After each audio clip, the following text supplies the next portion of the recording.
How are you? Yeah, thanks for having me on, buddy. It's a brand new day. Ain't no clouds hanging over me. Something doesn't feel the same. The rest of my life gonna start today. Good morning. Good morning. Good morning. The rest of my life gonna start today. Yeah. Bing the bang the boom dong boom DJ. Let the big doggy! DA, great question. All aboard the dog. This is why you do what you do. Yo. Somebody stop me. I'm coming to you to be fat. Let me be fat. Look it. There's so many sickos in this country. This is facts. A little more juice. What? I am broken. Good morning. Good morning. Good morning. The rest of my life gonna start today. CBS Sports Radio. Well, as I was saying, when I was listening to the radio, I heard something. And what did you hear? A hissing sound like this. Hey, T.A. Hey, D.A. Let me aboard that mothership. Permission to board that mothership, sir. Well, you know, I had to slide through the intergalactic swag party. DA, man, beam me up. What's going on, my brother from another mother? Beam me up. You guys are the best. You guys make it fun to board that mothership. Mothership has connected. And you the man, D.A.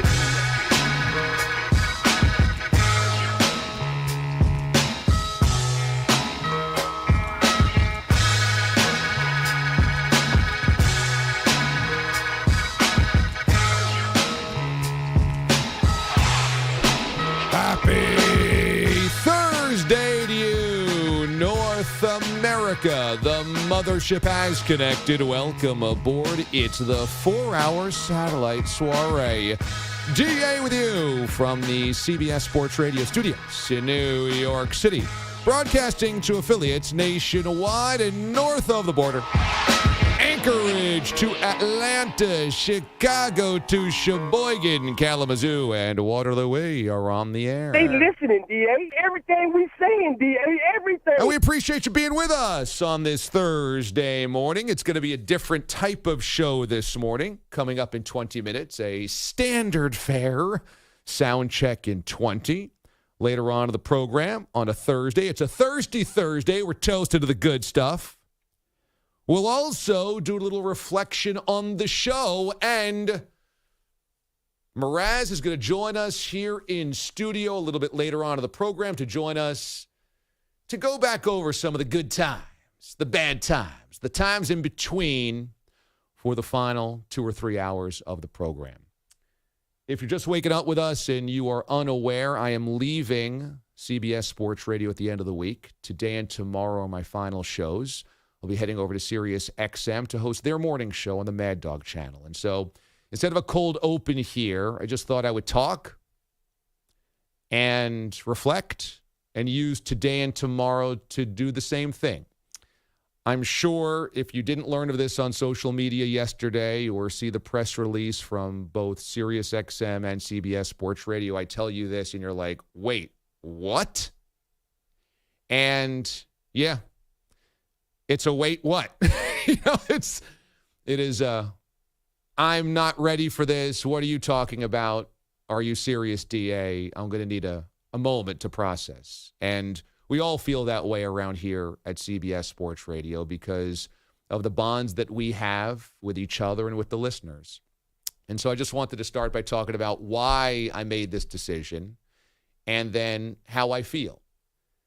So if we dial back to when I got this job, I was working for CBS Radio in Boston. It was a CBS radio station, 98.5 The Sports Hub, and that was a really big deal in my career. Back in 2009, I was 30 years old, and I was hired by CBS Radio, and there were some amazing people at the top of the company, and they said, we think you can do this. Let's have you do nights in Boston.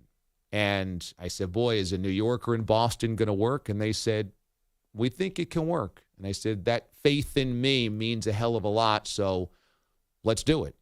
And those 4 years that I had in Boston for CBS Radio were truly amazing. I mean, I was a bit of a fish out of water as a New Yorker in Boston, but the show was welcomed and embraced.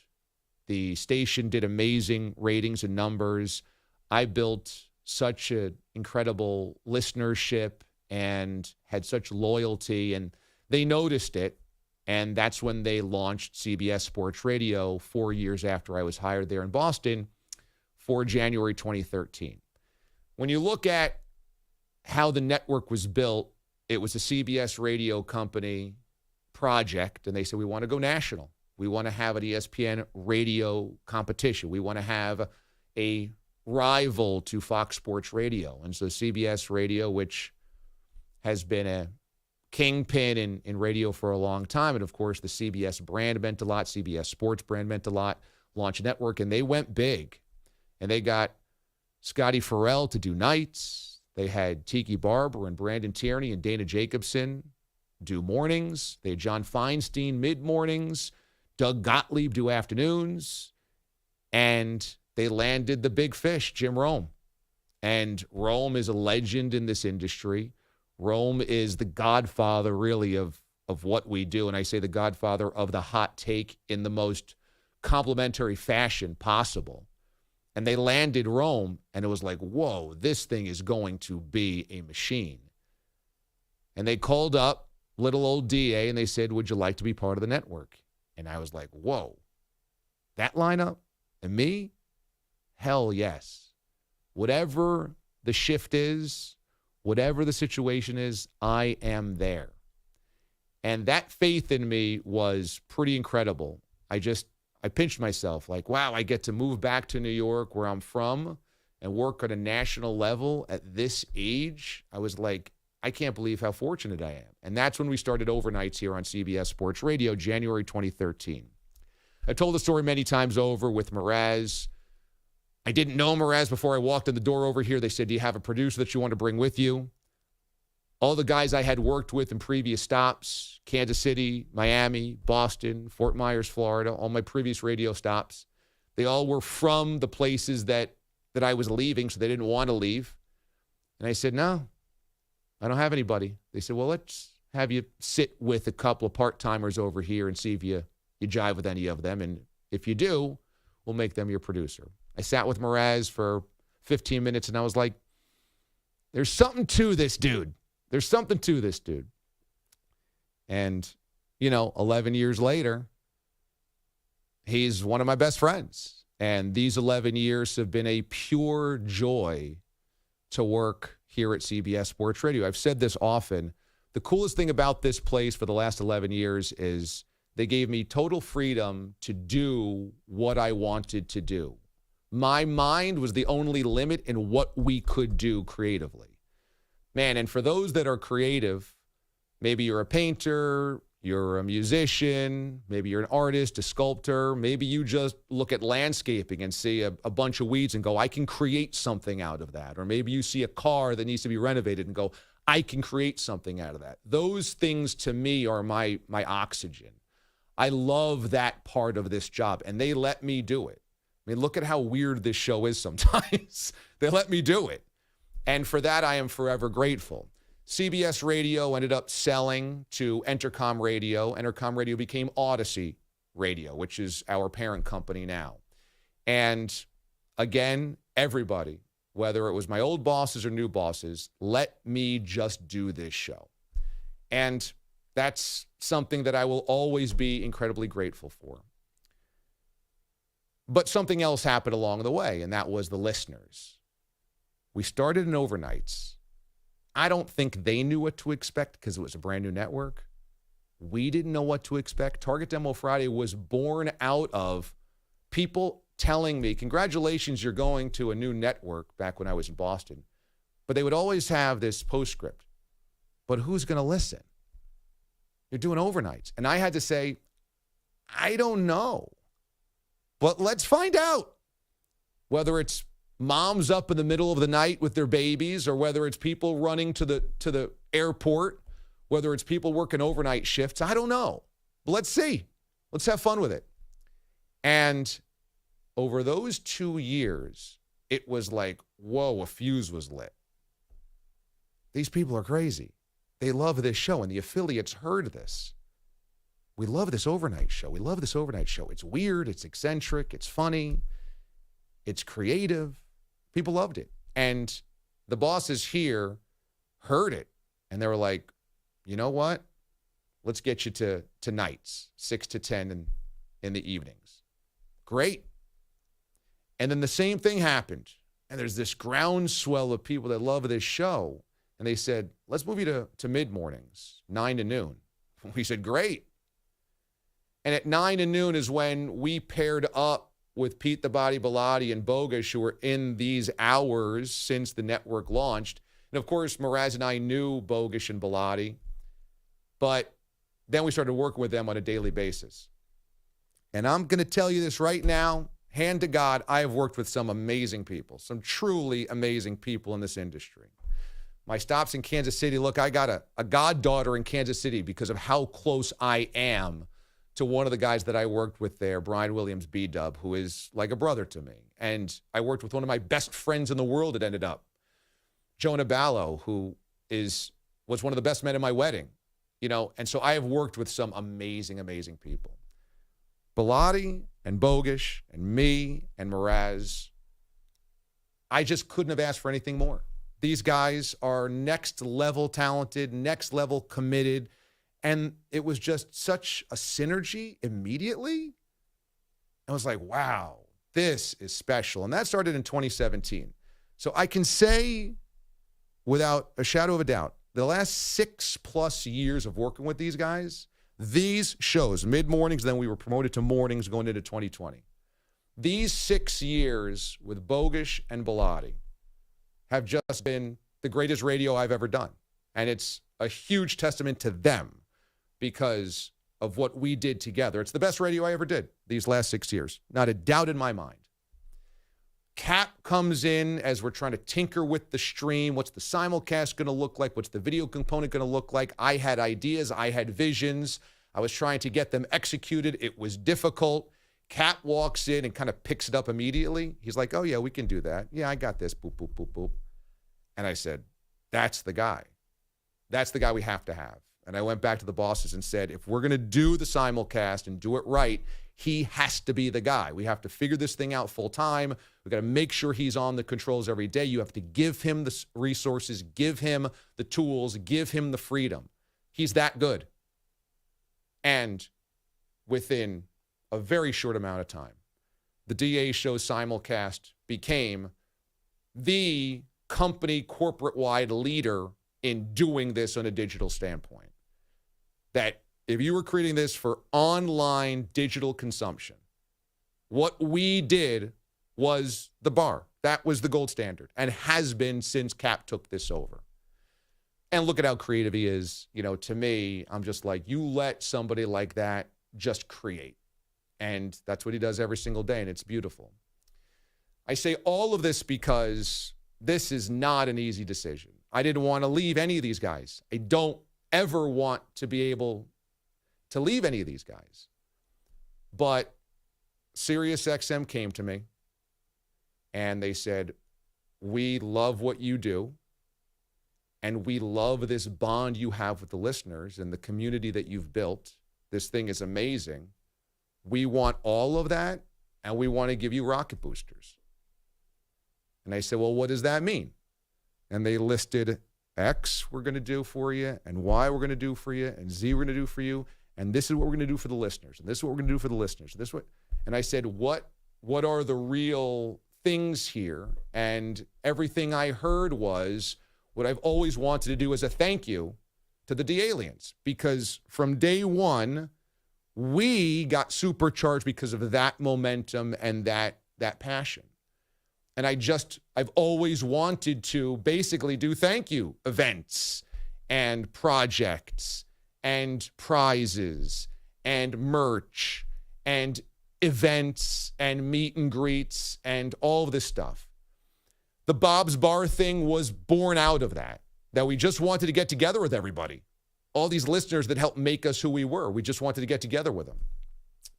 And SiriusXM said, we're going to do that. We want to do that for you. We want to do that for them. We want to keep doing that, but keep supporting you in that way. And I was like, that's what I needed to hear. And so all of this is quite difficult from the standpoint of it's hard to leave these guys, and it's hard to leave what we've built here, but it wasn't an option because of the inner workings of radio. That wasn't an option. And so they're too valuable here, and they're going to be wonderful and supportive and talented for Maggie and Perloff, who are taking over the morning show starting on Monday. They are superstars. They are professionals.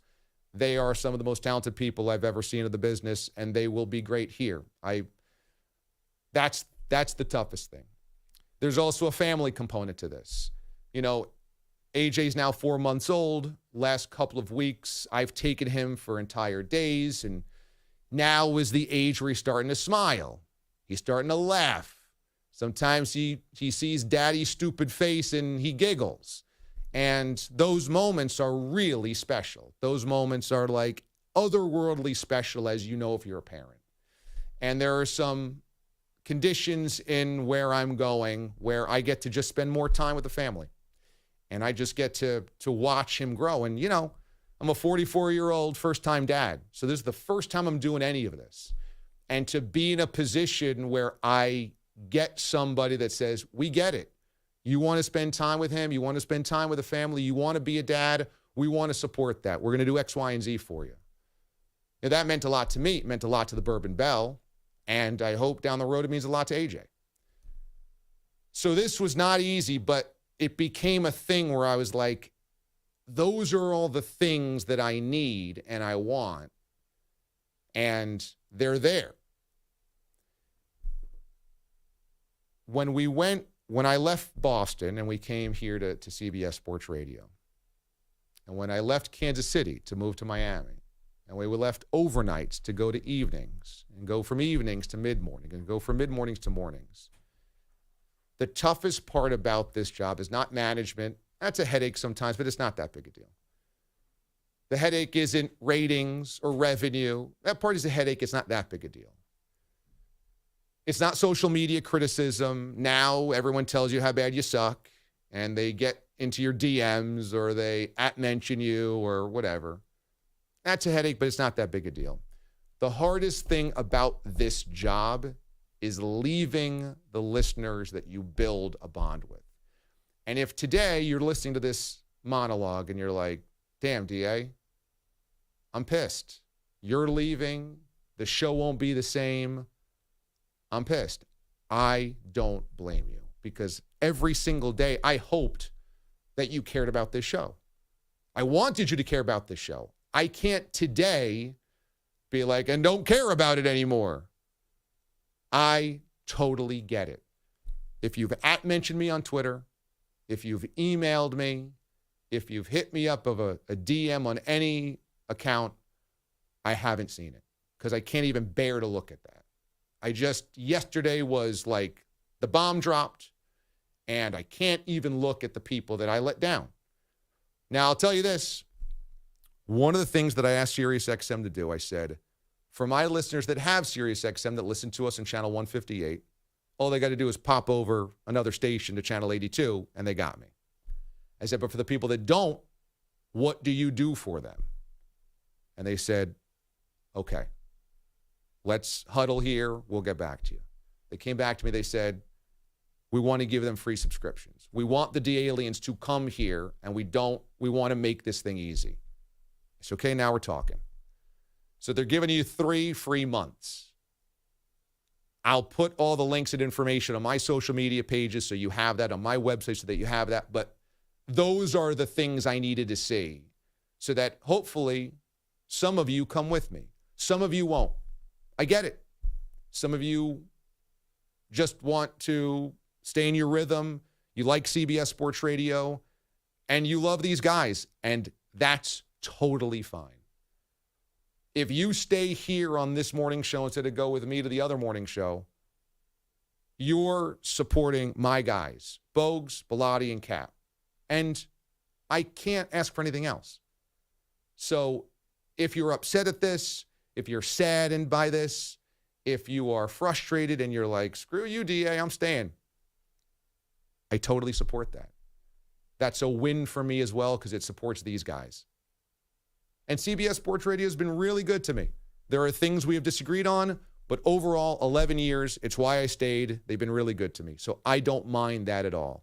I hope many of you come over and try my new show. It'll sound much like this show. It won't sound identical, but it'll be a lot of the same stuff. But if you don't, I don't blame you at all. I am going to try to create a lot of events for listeners so that I get to meet people. And that's one thing that I got a promise from as well over there. So you might not even listen to me on a daily basis. But if you see on my Twitter or my Instagram that, oh, DA is going to do this tailgate at this big game, or he's going to do this event, I'm going to go to this sports bar in my area, or I'm going to, please say hello, stop by, have a beer. And I would really appreciate that because I'm also at a point in my life and my career where I got 20 years out of this, and it's almost like, man, I'm so blessed that my whole momentum now is to help people in some way. Maybe that's laugh a little bit in the morning. Maybe that's just be a calming presence. Maybe that's helping out with a cause, a charity, families that need help. But, man, I've been blessed 1,000,000 times over, 1,000,000, that it's just I have to be able to find ways to do that back to people. I just can't believe the blessings that I've had. You know, one of the things that, like, my parents always indoctrinated into me and my brother and sister, you got to help people. Like, that's your job. So I'm going to try to do that as much as I can moving forward. I thank everyone for these 11 years because it's just been amazing. I never woke up a day in my life and didn't want to go to work. Who can say that? These 11 years, I never said I don't want to go into work today. So it's a change. It's an evolution. For me, it's a way to feel alive again. Not that I didn't feel here, but it's like, wow, that's a jolt. That's new. That's exciting. Those are great opportunities. For me, that's a really huge part of this. And, you know, if you don't listen and come with me, I totally get it. But still, I consider you a friend. And I still consider you guys, you know, a huge reason for my success. And hopefully you still follow me on Twitter or Instagram, or we email back and forth or whatever, because those bonds mean quite a bit. And you might have never reached out to me, never contacted me or whatever, but you feel like you know me. And even that bond quietly, silently, means a hell of a lot to me. So today and tomorrow are just going to be, for me and for the guys here, like a big send-off party. I don't want it to be sad. I don't want it to be, you know, emotional necessarily. I want it to be authentic and real. But there's also a lot of shows that don't get 11 years at one place. There's a lot of shows that get changed and tweaked or broken up. I mean, you get fired. You get fired a lot in this business, you know? And I was lucky enough not to here. So I want to celebrate that. It's why we played all of the years of the buffoon yesterday, because I wanted to laugh. We all needed a laugh around here before the announcement was made. And it's a pretty good indicator of just how ridiculous this show has been for 11 years. And despite that ridiculousness, they never canned us. They never said, don't do that. You can't do that. That's not how it's done. So I appreciate that very much. And I appreciate everybody out there that understands as well. But I don't expect everybody to be cool with this. But I appreciate that you've been here, and I want to honor that, and I want to honor that in the next place that I'm at as well, which is a big reason for my move. I'm sure we'll talk more about this. Mraz is going to come up into the studios later on in the morning, so we'll have some giggles with him, and we're going to ask him how his mental welfare is over there down the hallway, considering it seems like it's World War III every single day. But we'll do a lot. Just remember the good times today and tomorrow. Oh, and tomorrow, as a little note, will be open phones for the D-Aliens. Start to finish, you guys call up, say whatever you want. Screw you, DA. I'm out of here. I totally get it. Gloria Splett is already creating some type of, I think, rally against the show or something. I'm pretty sure he's outside with a picket sign saying, hell no, hell no. Oh, that was the guy. I think that was Gloria Splett. Now, I want everybody to be able to call in tomorrow and say their piece. So we'll do that all day tomorrow. Today we'll just kind of hang out with Mraz and joke around quite a bit. So stick around after this. We got Sound Check, your best audio of the day. DA, CBS Sports Radio. This show is sponsored in part by BetterHelp. Do you ever find that just as you're falling asleep, your brain suddenly won't stop talking? Do your thoughts start racing right before bed or at other inopportune moments?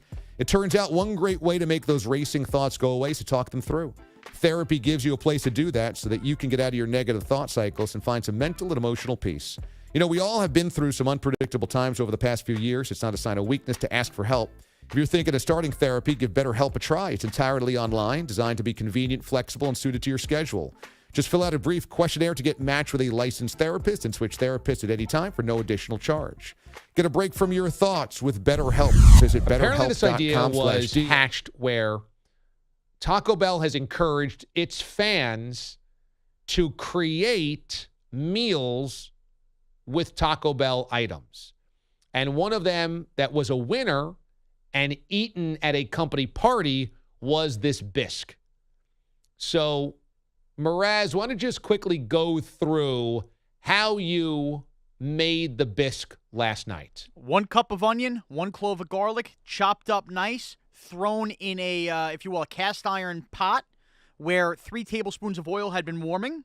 Once they got nice and brown for 5 minutes and stirring, dumped an entire can of fire-roasted tomatoes, juice and tomatoes all. Let that get nice and warmed up. Quart of chicken or vegetable broth. Let that rise to a boil. Stirring that all up, melting together. Once it's risen to a boil, take 6 chicken rolled tacos from Taco Bell, cut them into quarters. That's 4 for those of you scoring at home. Throw it in the boiling pot of broth, onion, garlic, tomato, and oil. Let that all melt together for quite a few minutes, 10 minutes. So bring it down to a simmer. Then you dump, I believe it's optional, you could dump some cilantro in there as well. Let that continue to simmer. Then you let it cool for 5 minutes. Put 1 cup of heavy whipping cream in a blender and dump that entire mixture you have in a pot in your blender with the whipping cream. Liquefy that up like you're making a good old milkshake. Pour and serve. So this is a 6-pack of chicken rolled tacos melted down into a broth and then put in a blender with whipping cream. Right. Also, there's other stuff, a pinch of salt, chili pepper, that kind of stuff. So Taco Bell wants to create a Thanksgiving tradition. We love food and we love Thanksgiving. We said, let's give this thing a whirl. Pete the Body Bilotti, cue the music. So Taco Bell suggests eating this as a bisque with a spoon, but also using a hard shell taco to dip into it. Guys, why don't we begin by using just the spoon? I just want to see how this tastes. Okay. If you ate it as a soup. Okay. And it does smell like it has melted nacho chips in it. You can smell the corn. It smells kind of like if you were to melt down taquitos from like Agreed. But that's kind of what a rolled chicken taco is. Right, right? right. Oh, I'm in. See, it's delicious. I don't know if it's delicious, guys. It's good. The problem is, again, it's not as warm as it should be. I disagree with the trying it cold possibility. It's really granular, though. It is. You really taste a lot of the taco shell. But that's good flavor there. You could get this in a Mexican restaurant as a starter, 100%. Not bad. I don't think it's built for a spoon. It's going to be better on the taco. Yeah, it's... This is built for a Tostito scoop. Yeah. This is not a delivery method. Yeah, you don't eat this alone. What do you mean? You could, if you wanted to make it by yourself and eat it, you could. Oh, boy. I mean, you wouldn't only eat it with just a spoon. You'd have to have something to dip into it. Oh, right. It's more of a dip. It tastes more like a hot queso thing that you would put out. It's just very cornmealy. It's really cornmealy. You're trying to be a hater, and it's delicious. All right, let's try this hard taco dipping in there. We have ordered a bunch of hard tacos from a Mexican place around here. They were nice enough to open up their kitchen before 11 a.m. for us. And charge us the exact price everyone else got. It's very nice. Go ahead and dip this.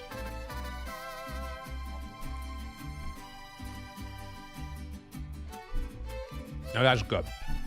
Now that's the winner right there. Yeah, that's good. If you put it on a taco. Well, half my taco just fell apart. Yeah, I'm making a mess of the BT workstation. Yeah, it's meant for that. All right, good. It's meant for that. Very Because it's like putting a supreme sauce on top of the hard taco. Yeah. That's where the winner is right here.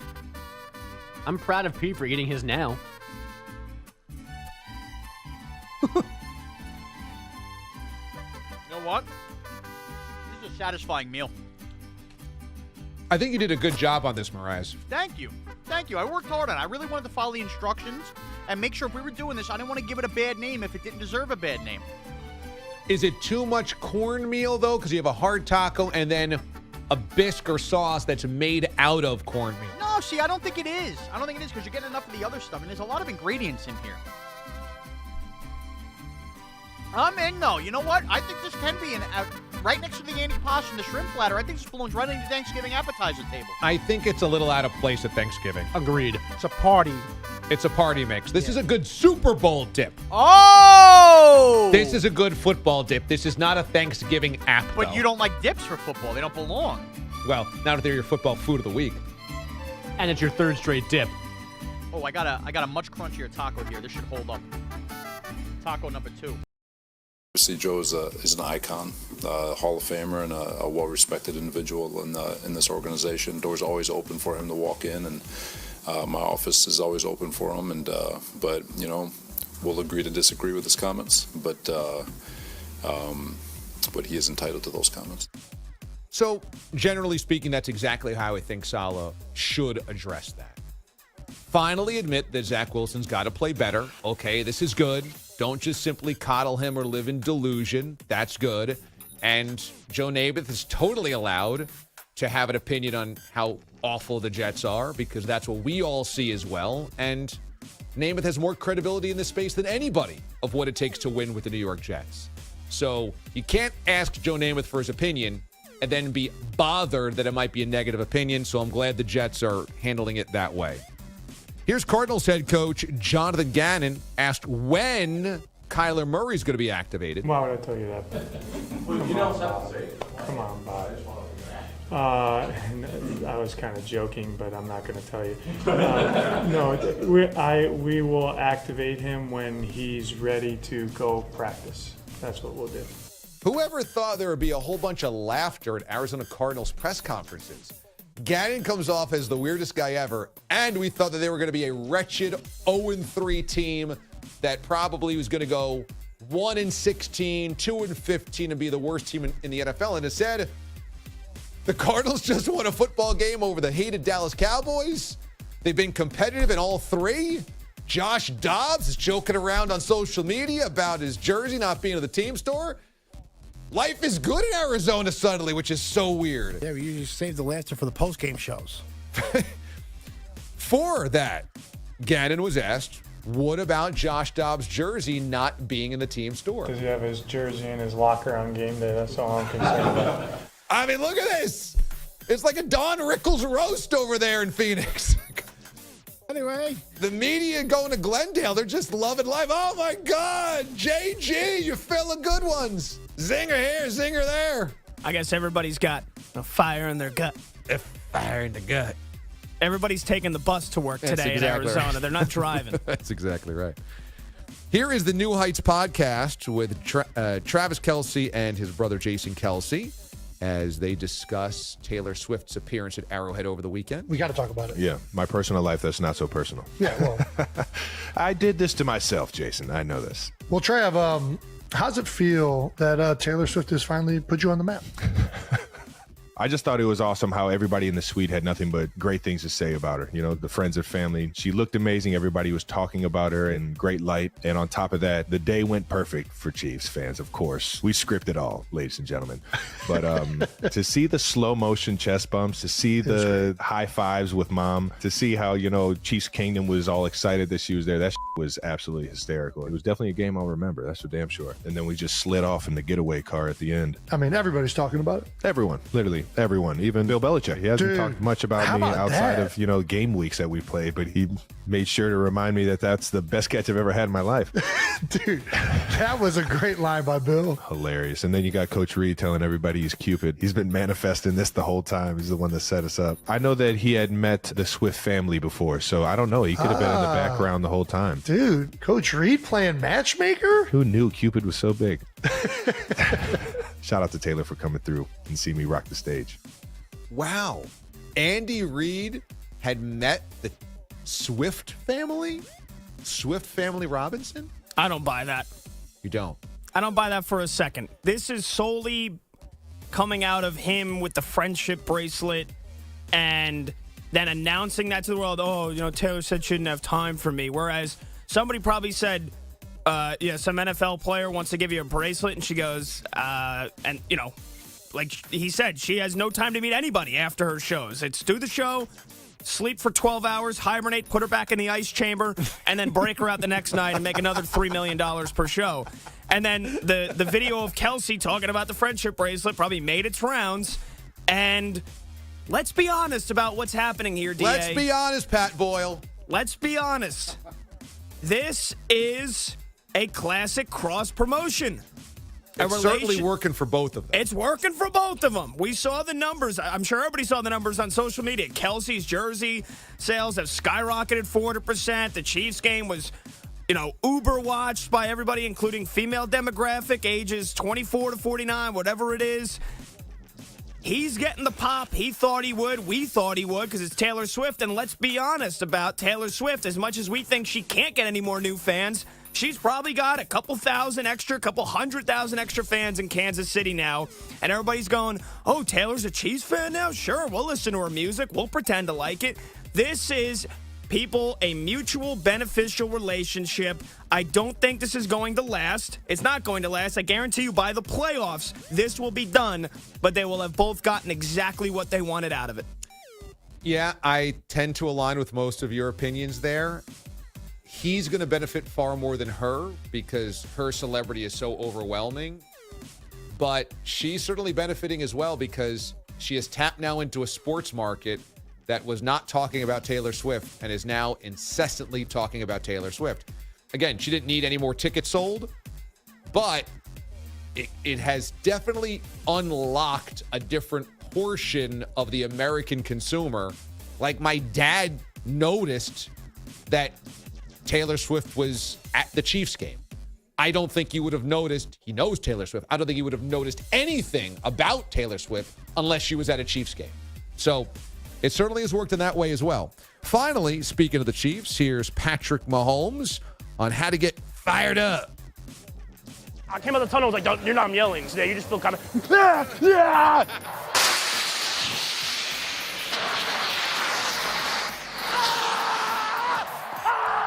I watch every other quarterback run out the tunnel, and they just run out like this. And then I get up, come out, and I'm like, let's go!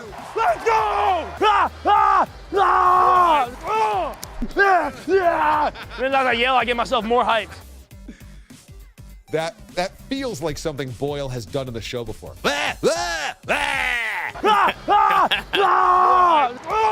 Was he singing the Marquette Fight song there? I did hear it. If you listen closely, you can hear a ring out.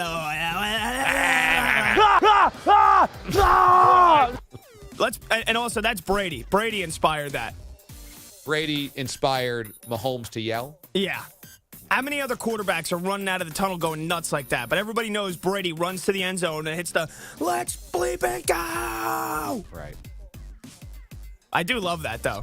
Just letting out all the primal alpha screams to just get all the testosterone juices flowing. Absolute caveman speech. That is your sound check. How cool is this? How cool is this? We began overnights here on CBS Sports Radio with Peter Schwartz on headlines, and Schwartz is back. It just so happened that Schwartz is in today. Schwartz, what's going on? Not much. It's, I guess, a lot of mixed emotions around here. We're happy for you and this great opportunity, but we're certainly all going to miss you around here, even just being involved with the show on a limited basis over the years since the overnight. We've always stayed kind of attached at the hip over the years. And even when you had your hip replaced. That's right. Absolutely. Yes. First when I broke it, then when it got replaced. Absolutely. No, we had I think about those overnight days a lot. You do? I mean, it was so much fun. There was shenanigans that went on. It was overnight pretty much, with that original crew. Yeah. A nightly shenanigan, I think. And one of the things, and I'm sure there's going to be a couple days of reminiscing, the thing that usually sticks out in my mind when people ask me about the overnights was, remember the night Mraz, and we would always get hungry overnight. I mean, that's the nature of the beast. Do you like Dairy Queen? Yes, I do. We sent Ike. Remember we sent Ike to IHOP overnight. Mraz and I were hungry, and he was, I don't remember if he was still an intern or he was already on staff as like a newsroom guy. But we obviously, even in Mraz, I could leave the studio. We sent him because IHOP had just opened up down the block. Right. And we sent him to go get food. We had ordered it, and he disappeared for like an hour. Oh, yeah. And I'm like, what's going on? I mean, sometimes it could be some shady people on the streets in the middle of the night in New York City. And he just waltzes in like an hour later with a smile on his face. And I'm like, where were you? I was just waiting for the food. And I'm like, at least, if it's going to be like an hour, at least, call us. And we had lost Ike Feldman. We had lost Ike for like an hour. And it was right down the street. Right down the street. It's since gone out of business in the years past. But, yeah, there was some funny moments. Yeah, a lot of good stuff. Running the 40 by 10 win down the block. That's great. That was great. So what do we got in headlines? Let's start, DA, in Atlanta, where the Braves clinched the #1 seed in the National League playoffs with a 6-5 win over the Cubs on Ozzie Albies' walk-off RBI single in the 10th. Earlier in the 10th inning, there was Major League Baseball history. How long before he runs? He's going now. Ozzie takes the pitch. The throw down, not in time.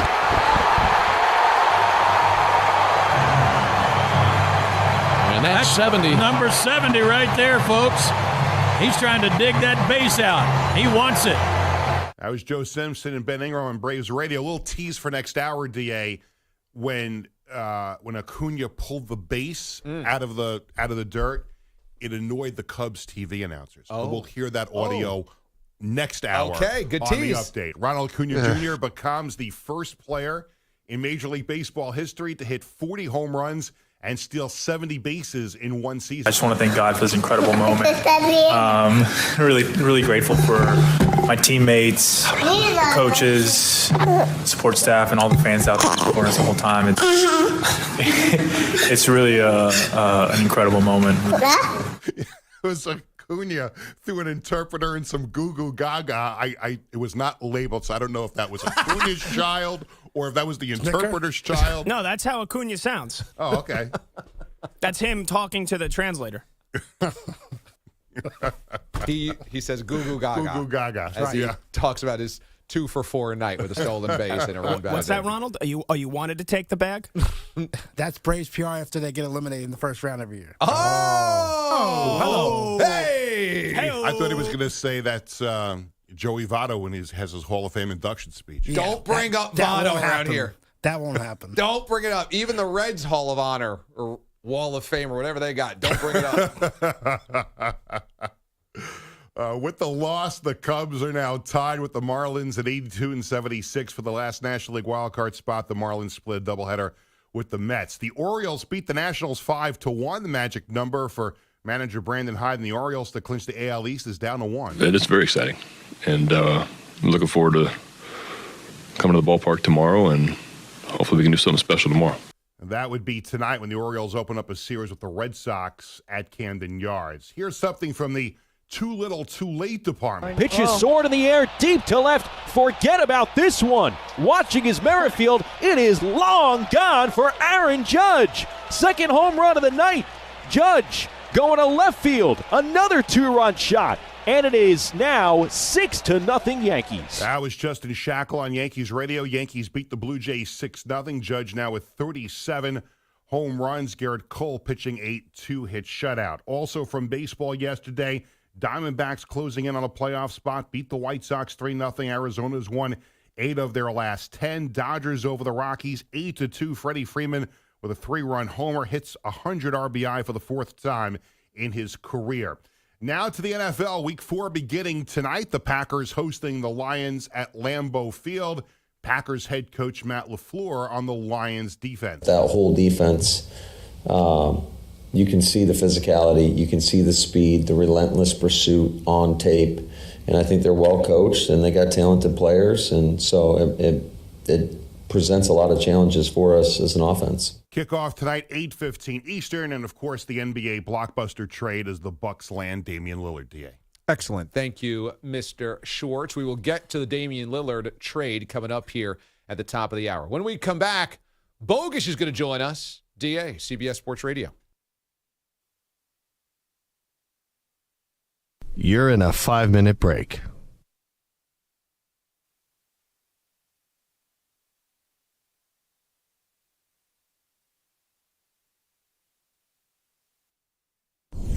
I'm going with chicken Alfredo pizza. Now, this is actually what you shoved in your gullet a couple of weeks ago when you went out to eat with your wife and her cousin that got you in trouble. Sure. So I tried to make it at home this week, and it went well. So real simply, all you got to do is, and I think the key here is grill the chicken. You want grilled chicken breast. You're going to get Alfredo sauce, whether you want to make it from scratch and be, Grandma Longevia from Sicily, you can. Longevia. If not, you could buy your simple canned. Grandma Rupshot.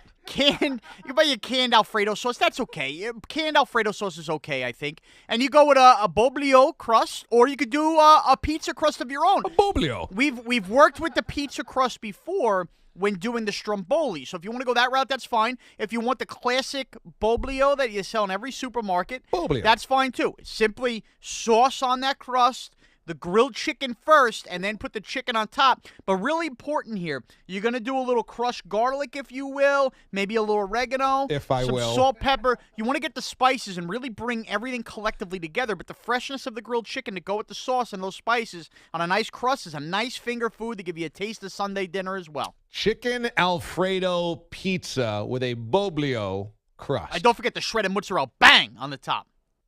Parm Bay. Mutz Bay.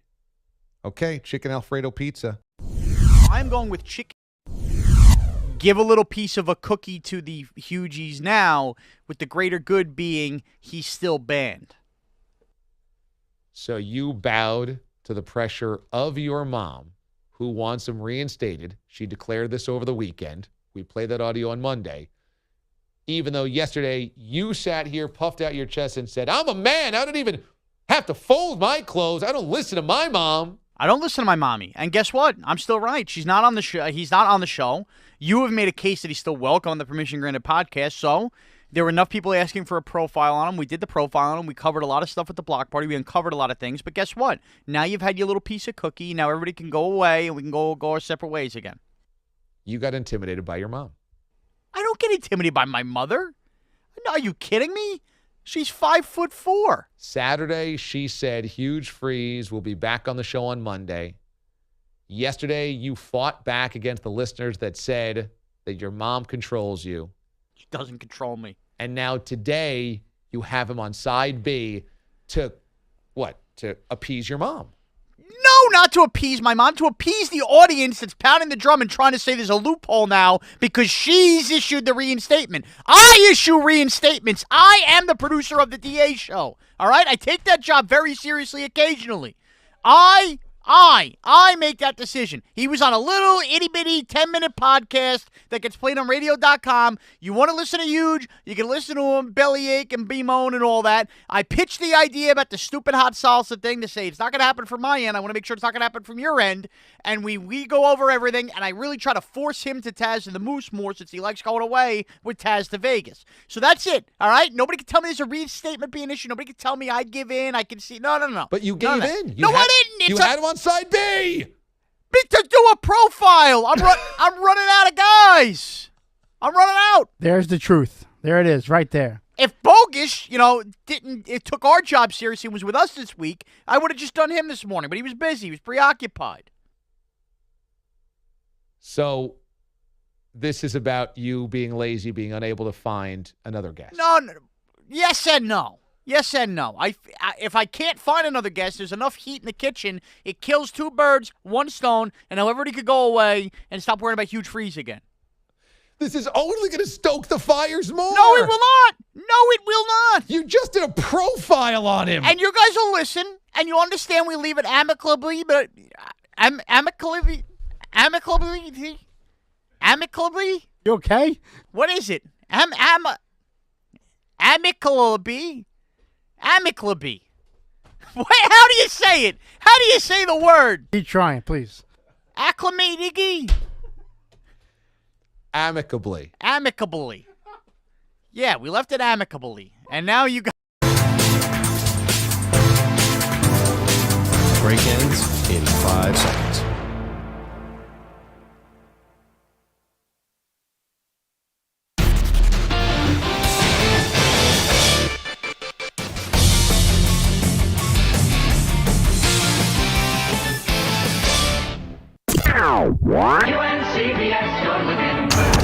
It's the DA Show on CBS Sports Radio. All right, welcome back. DA with you here on CBS Sports Radio.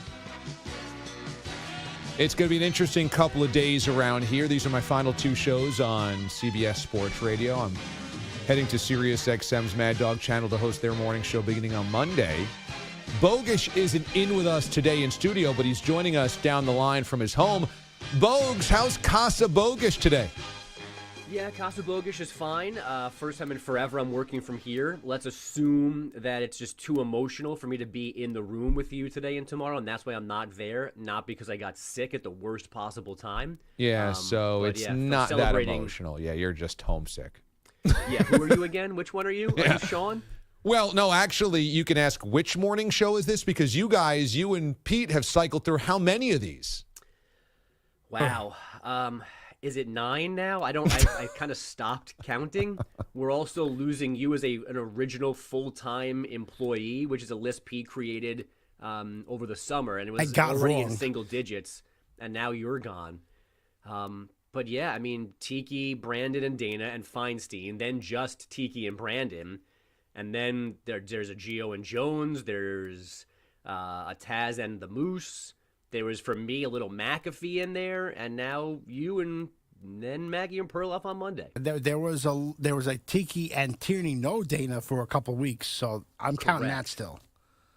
Right. So there was Tiki, Dana, Brandon 1, then just Tiki and Brandon 2. Yes. Mm-hmm. Then Gio and Jones 3. Correct. Then Taz and the Moose 4. Uh-huh. Then the DA Show 5. Right. Now Megan Perloff 6. Yeah. That's like Brown's head coaches. Or quarterbacks. That jersey that has like 11 quarterbacks in this, and they're just all crossed out. That's what I have. That Bogues, you got to get that jersey now. You have to. Yep. I think we're the Ty Detmer of that jersey. Well, I just want to say, DA, this seems very drastic. First Sean, now you. If you guys didn't like us that much, you could have come to us as adults and talked to me and Pete, and maybe we could have been reassigned as opposed to just splintering the entire group here. This is a lot in 3 months. It's actually quite the opposite, but yeah. I know, man. I know. We just couldn't take the intensity of which you and Pete attacked the job, and me and Mraz had to flee. We're more players coaches, and you guys are disciplinarians.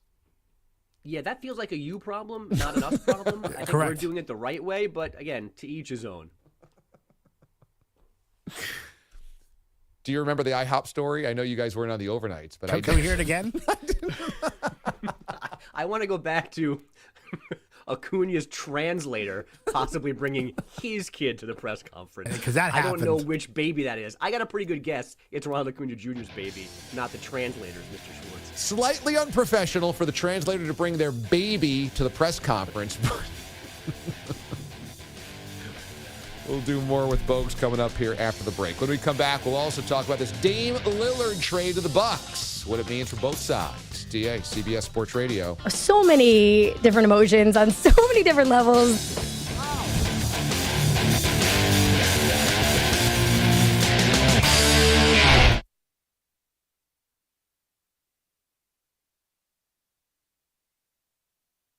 You're in a 5-minute break.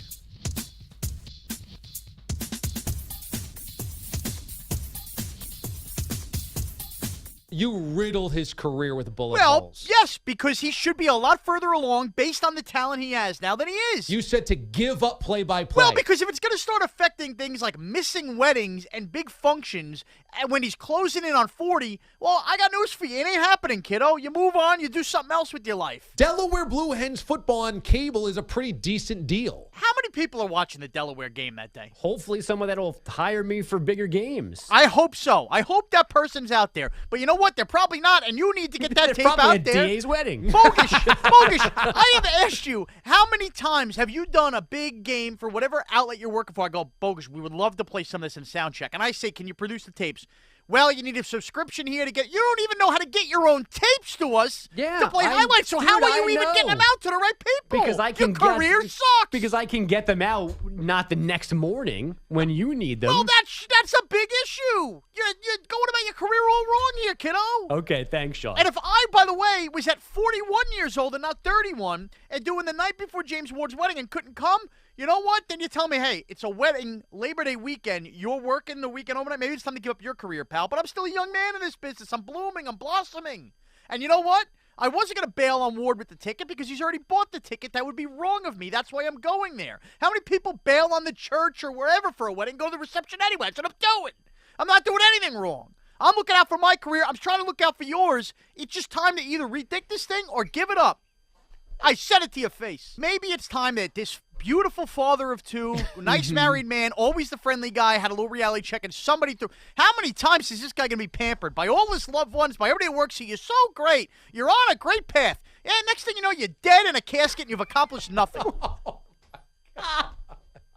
Come on, Bogus. Wait, so now I'm dying? Either hire an agent or you're going to be 70 looking back going, I never became Jack Buck. Well, Dude, pick one. I'm well aware of what's staring me in the face right now. I don't need you telling me that. Well, because somebody, you're doing Saturday nights here because the huge show's on vacation. I make it the hugest show. If not me, whom? Who?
Seconds remaining.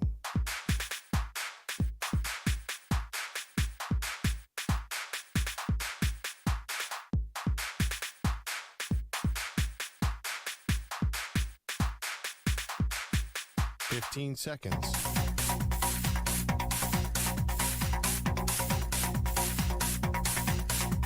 Break ends in 5 seconds.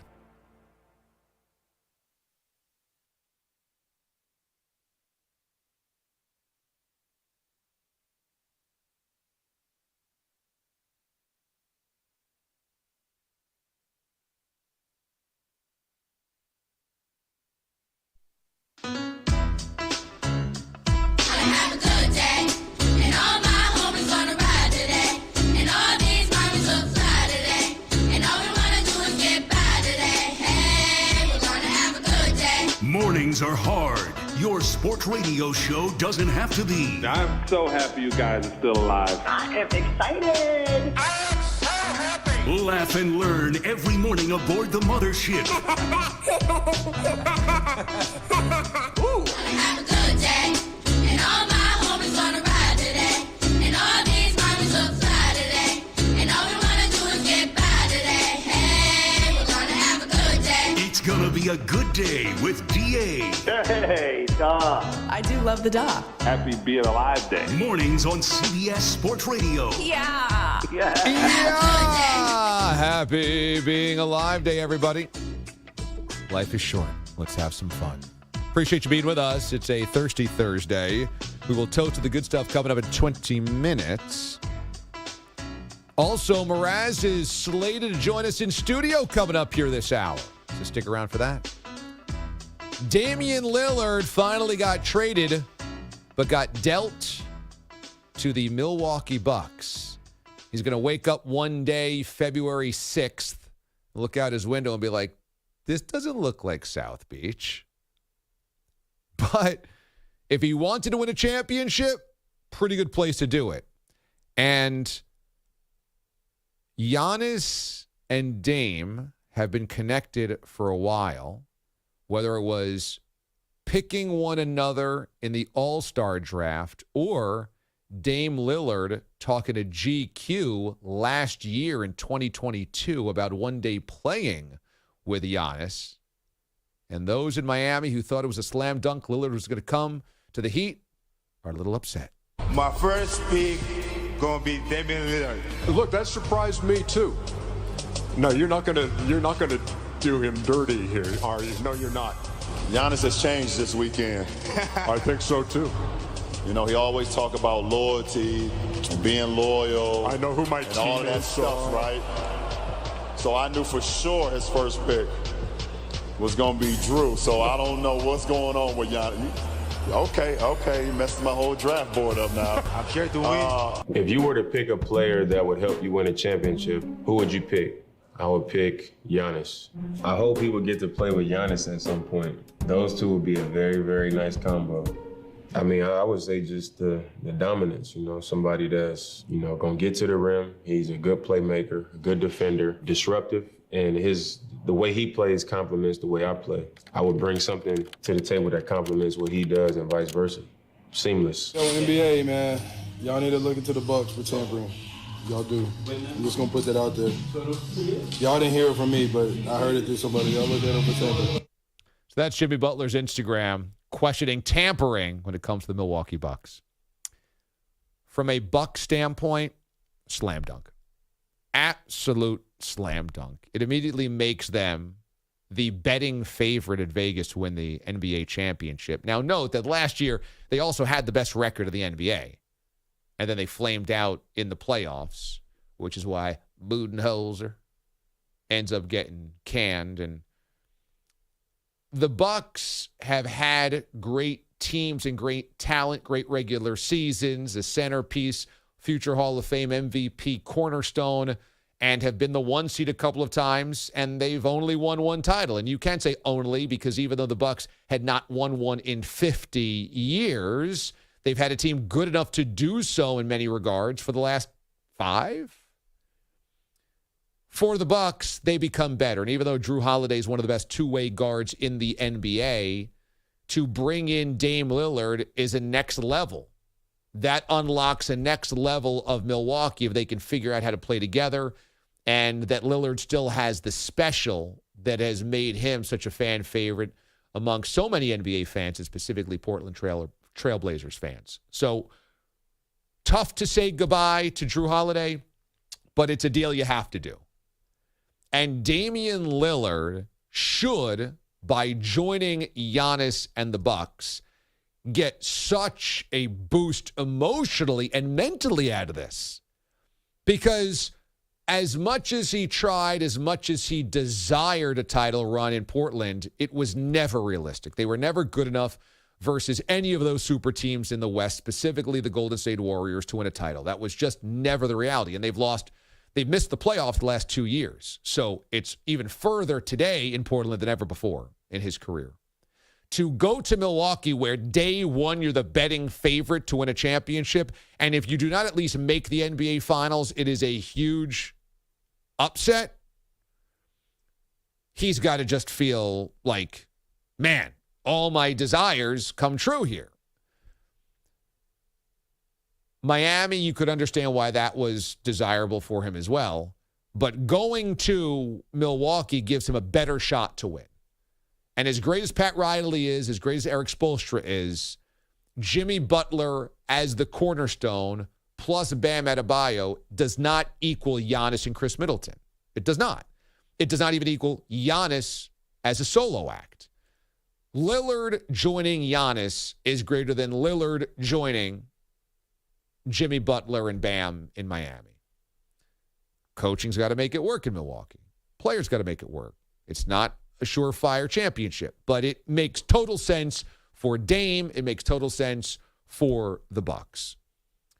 From a Heat standpoint, it's a big loss because as we saw, they've got the tenacity, they've got the will, they've got the chemistry and the coaching, they've got everybody pulling the same direction to get to Eastern Conference Finals and NBA Finals.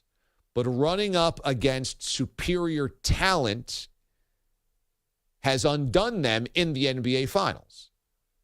And last year with Denver, it was readily apparent what team could score almost at will, what team could create at will, and what team was trying to kind of put it together, MacGyver style. For the Heat, it might be more of the same, where the Heat are really well coached and really well organized and get to the Eastern Conference Finals, but run into a Bucks team that, just is superior in talent. We'll see. But it is a big loss for the Heat trying to get to super team status. But it should also be noted that as splashy as this is, as great as it could be, making the Bucks the betting favorites is a slap in the face to the Nuggets. The Nuggets just won the NBA Finals and bring everybody back. We don't have to wonder if the chemistry works. We don't have to wonder if the coach can do it. We don't have to wonder if they can get through those rungs of the playoffs. I doubted it every step of the way until they did it. And now I'm not allowed to doubt it anymore. They've done it. Not that it matters who's the betting favorite, but the Nuggets should still be considered the best team in the NBA. I haven't gotten Pete the Body's thoughts yet. As I mentioned at the top of the show, maybe you saw with the press release yesterday, maybe you saw on social media, I'll be leaving CBS Sports Radio after tomorrow's show. Tomorrow's the last DA show. The DA show will move over to SiriusXM's Mad Dog channel starting on Monday. Unfortunately, I can't bring Pete the Body and Bogues and Cap with me. So they will stay here as Maggie and Perloff will take over the morning show starting on Monday morning. So we heard from Bogues. Of course, I did my soliloquy, but we haven't heard from Mr. Pete the Body yet. Pete, how we doing? Processing. It's like when your computer just has that Windows 98 dial-up. That time, the hourglass, and it just keeps flipping. I'm on net zero trying to access the internet. Okay. There are thoughts I have that I will keep to myself. That are better kept to myself. I said this on Twitter last night. It's just still shocking to me that we left Bob's Bar, and that was it. That's the shocking part of this whole thing. Yeah, because the Bob's Bar thing was so amazing. That was our peak. What it turned out to be, that was our peak. And we didn't know it at the time. We did not know it at the time. Now, look, this is different because we all knew that Sean was bound to go to hosting, doing a little more hosting than producing. Right. Which is what he's doing now, as he gets lambasted by the entire New York market. So it's working out well for him. So no, this is shocking because I always equated you as like how Tony Gwynn with the Padres, and he never left. So I never thought we would see that day. So that's a little shocking to me. Yeah. I know what you mean, man. I mean, I've been here for 11 years. I've worked in every single time slot, basically. So I've become synonymous with this network. So yeah, it doesn't make things easy. The Grand Slam champion of of time slots. I became Ernie Banks, basically hitting in every slot in the lineup over 20 years. Yeah, so that it does. And that's the thing about Bob's Bar is that it was so special, and I would love to recreate that in my new place. And that was one thing that the bosses there said we want to do. We know how much you cared about that. We know how special that was. That was amazing, and that was nice to hear. You know, you don't know if you can ever recreate anything. You try. You never know if it'll work the same way. But that day, and it was so beautiful and special that you're right. Like shortly thereafter was when Mraz left for WFAN, and when management moved him over there, and then it was like, whoa, that kind of was jarring for all of us. And now you think 3 months later, there's not even the DA show anymore. It's hard to process for everybody. I said this before. Tomorrow we're going to have open phones for you guys. I certainly wouldn't want to leave and not give you a chance to say your piece. I would say this. If you're really upset today, I don't blame you one bit. If you're upset, angry, frustrated, I understand that, and I cannot be mad at that because I asked you to care about the show. I want you to care about the show, and then that means you cared about the show. I would just ask you to process a little bit over these 24 hours and then call up tomorrow, because what I don't want is to disrespect this network with anybody calling up angry and saying, screw this, screw that. I don't want that. That's not fair to the guys that are here. It's not fair to Maggie and Perloff, and it's not fair to the management here. They have been incredibly supportive of what I've done and what I want to do for 11 years, and I don't want to go out with D-aliens calling up and just firing and blasting. I don't think that's not how we operate. It's not how I want to operate. And I'll also just add this. Spike Eskin is our program director here on CBS Sports Radio. He took over 2 years ago. And I've talked to him through this thing. And last week when it appeared this is what was going to happen, I said, how would you like me to handle this? And in corporate America, especially in radio, there's a lot of sensitivities. There's a lot of messaging. There's a lot of positioning. There's a lot of framing. And I'm going to try to be as honest and authentic as humanly possible. It's kind of all I know. But as you might imagine, there's some things I can't say, I can't talk about. Pete just kind of alluded to that. But what he said to me will always ring very significant to me. And he said, I trust you.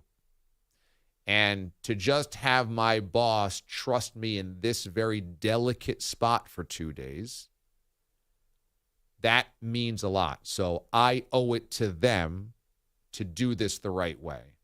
And that's why if you want to call in today and say, going to miss you, love the show,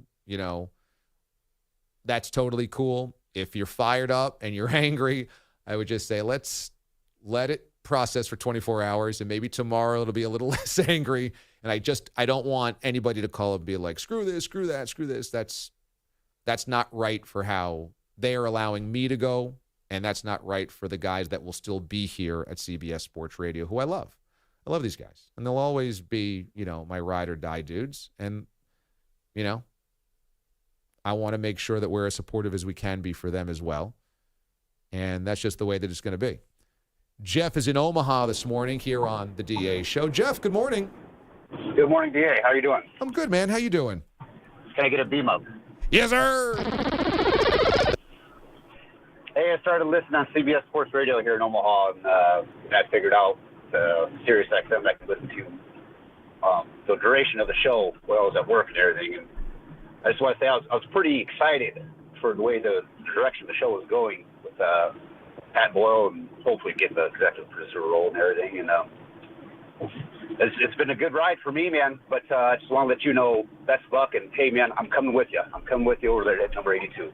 That's very kind of you, Jeff. Thank you very much for those words. And yeah, Pat's been great, man. I told him this last week when this finally got finalized at the end of last week. And I said, dude, you have done everything right to get this job. He has busted his butt to elevate his own game. He has gone above and beyond to book guests, to be organized, despite the one day that he came in because he overslept because he was sleeping at the U.S. Open. Wait a minute, what? Aside from that moment, he's done everything right. And I won't have the say right now in who gets the executive producer job, as you might imagine. That's a management and Megan Perloff decision. So that's still to be decided. That's a decision TBD, not in the AM. That's a TBD. Well, I guess that is TBD in the AM, just a different version of it. Oh. But if it's Boyle, you guys are in good hands, man. I got nothing but respect for him. And whenever Boyle gets me laughing, I am genuinely laughing. I am genuinely very delighted and laughing because there's something about Boyle's delivery that always gets me. I think it's his intensity that I'm like, you doing was it the haka? You doing that? Yeah.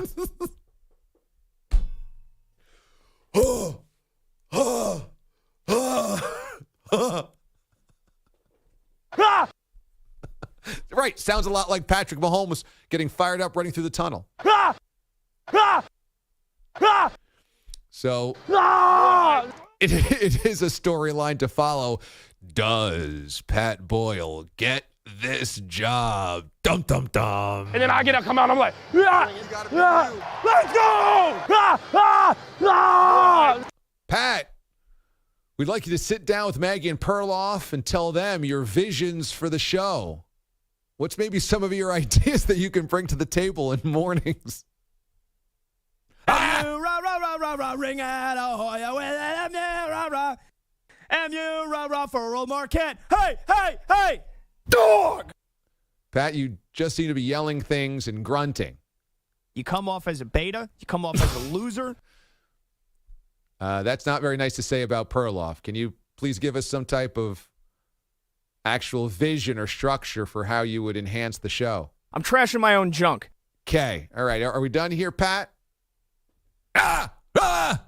I can promise you. Thank you for... Yes!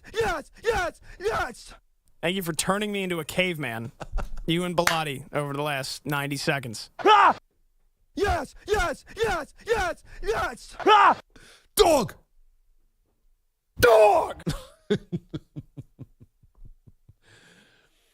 When we come back here on the show, it's a Thirsty Thursday, and I think Mraz is going to be jaunting through these studios here soon. DA, CBS Sports Radio.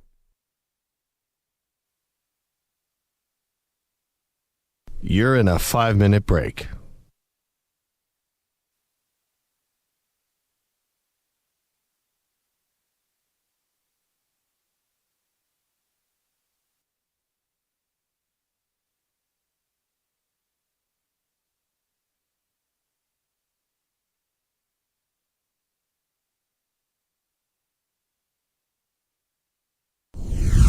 Don't they have a porta-john on site, Shep? Man, they got paws, man. They can't even open up that porta-john. I got to go over there. I got to walk these guys off the construction site, man.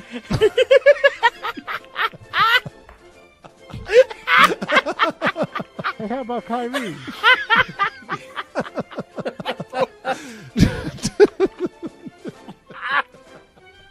So ridiculous.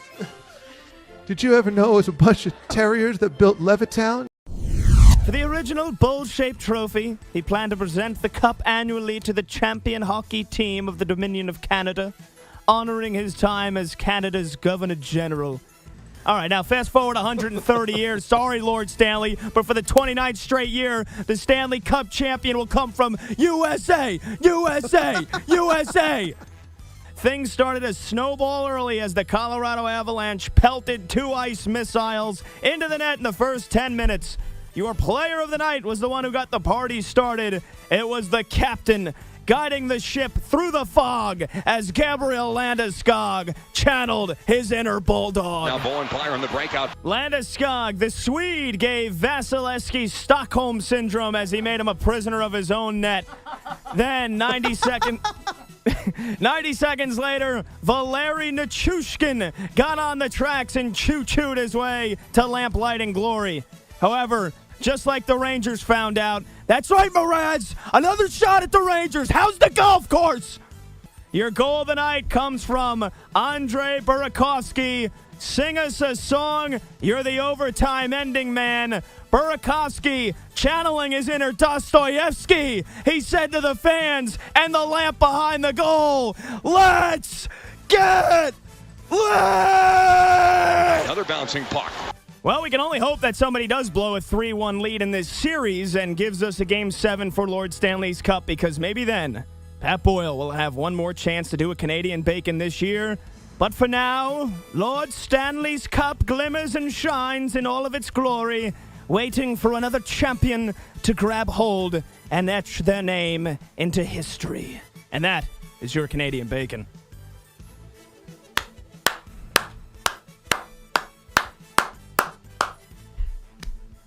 Standing ovation. Standing ovation. For the original.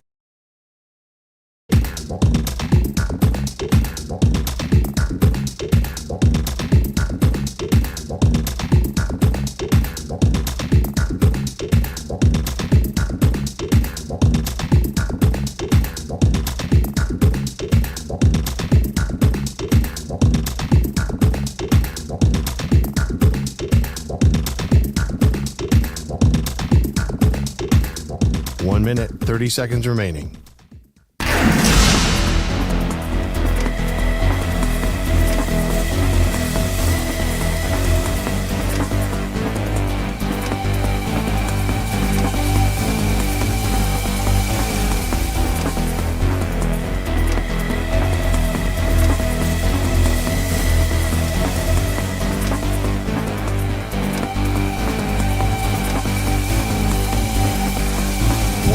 Remaining.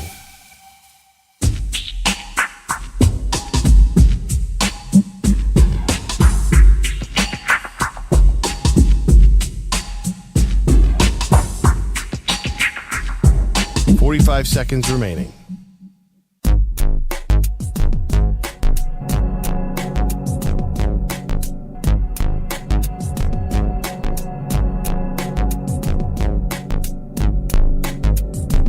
Seconds remaining.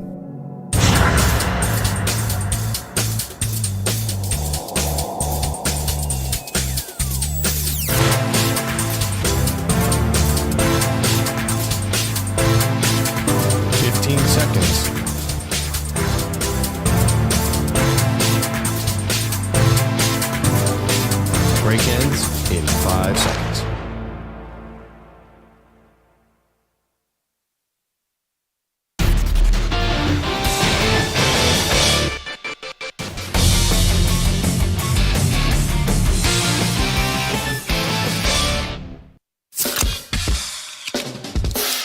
We're toasting to the good life. I feel alive. We are feeling good and doing well. How many beers ago? Probably 1,000. It's the DA Show's Thirsty Thursday. Celebrating with some brewskis. Brewskis! Pat Boyle is in the executive producer chair this morning, and so he takes the baton first. Mr. Boyle, who are you toasting to? D, I want to toast you, man. I want to toast the show. Coming in and working on this show the summer of 2021. Ooh, that was that long ago, more than 2 years ago. Right? I believe that's what it was. Sounds right. Or maybe it was I don't know. I have dementia Let's not anyway, do so I don't math. remember the date and when it started. But when I started on the show, you guys, you took me in. Shawnee and Pete taught me the ropes, how everything worked. I remember a couple of strip sacks and working on the show on the board one of the first times where I must have messed up like 4 times in the first 2 hours. And you guys probably thought, oh, geez, got another moron working on the show. Throw this guy through the recycling bin. But, I've said it before. Nothing has ever been easier to wake up at 4:30 in the morning for than this show. And just the way that you've kind of taken me under your wing and allowed me to be creative with the Canadian bacon and then doing tennis Wimbledon bacon. I just want to thank you, man, and wishing you the best of luck. And this show has been amazing. The listeners are the best. You're the best. And this has been like a perfect 4 hours of sports and morning drive and laughter every single morning. So toast to you, man. Appreciate that. It's very nice. Hashtag toast 'em. Toast 'em, Mr. Pete the Body Bilotti. Who you toasting to? Well, I am toasting to the D-Aliens. Good one. I'm toasting to them. We don't do any of this stuff without them. Yeah. I know a lot of you are divided right now. I, along with everybody else, we love you and want to tell you, process it however you want to. There's a show here. There's DA's show. But we love everything you guys do for us, and that's the hard part of this whole thing. Yep, no doubt. Toast them. Booski. The aliens, man, they mean a lot to us. Mr. Peter Schwartz is in the update chair today. Schwartz, who you toasting to? Well, not to sound like a broken record to everybody else, but this is obviously an emotional couple of days for everybody here. So I'd like to toast all the memories that this show, created over the years, and remembering when I first found out I was going to do the overnight updates and reaching out to you on social media to say hello and how welcoming you were to everybody that you were working with for the first time. So I think that's the appropriate thing to toast, is all the memories that you helped create here at the I network. appreciate that, man. Toast. That's very cool. Do we have Bogish? Hashtag toast 'em. Ready to roll? Bogish is joining us from the Casa de Bogues. Mr. Bogues, who you toasting to? Well, a quick toast to Boyle for letting his beta side come out there just for a second with his sweet toast. It's good to step away Hashtag from toast that 'em. alpha tough guy act for a moment or two. But like Pete, I'm sitting here drinking out of, I'm showing to the screen now, a coffee mug, which was hand-drawn with all sorts of show references on it. You and I got this when we were in Boise. The beautiful painting, drawing, whatever, that Kristen and Buffalo made for us is over here to my right. And like Pete said, if it wasn't for the audience, if it wasn't for the D-Aliens, you and Sean wouldn't have been together for this long. There wouldn't have been a show to bring to the mornings for me and Pete to join and have such amazing memories from. So as I tweeted yesterday, this is the best thing I've ever done in radio. It's going to be hard to beat, probably impossible to beat. That's because of you, DA, and Sean, and Pete, and Cap, and Boyle, and Schwartz, and Cassert, and everybody else. But most importantly, everyone that listened, that cared and wanted us to be idiots for 4 hours every day. So toast to everybody. Booski. Right on. My toast is to the type of people that CBS Sports Radio has attracted. We kind of, we work in a business where there's a lot of ego and there's a lot of paranoia, and sometimes people are entitled or a million other things. And CBS Sports Radio has just attracted really good people. You go down the list. I mean, everybody here at the network reached out to me yesterday and texted me or emailed me, called me, and just wished me the best and said nice things and whatever. And I just thought, boy, everybody in every time slot has their own kind of universe, and everybody is really great. I mean, the attitudes are really great. And in the face of some adversities, the attitudes are really great. And this show is very indicative of this. Me and Mraz were paired up, and Mraz had to work in this building part-time to get this job. And, Mraz is one of my best friends after these 11 years. He just made me laugh every single day. Look, Pat Boyle walks into the doors, and Pat's work ethic and enthusiasm, exuberance is just so evident. We attracted a great person there. EJ, who is filled in for us. Bright, creative, smart, hardworking. We drew a really good person in here.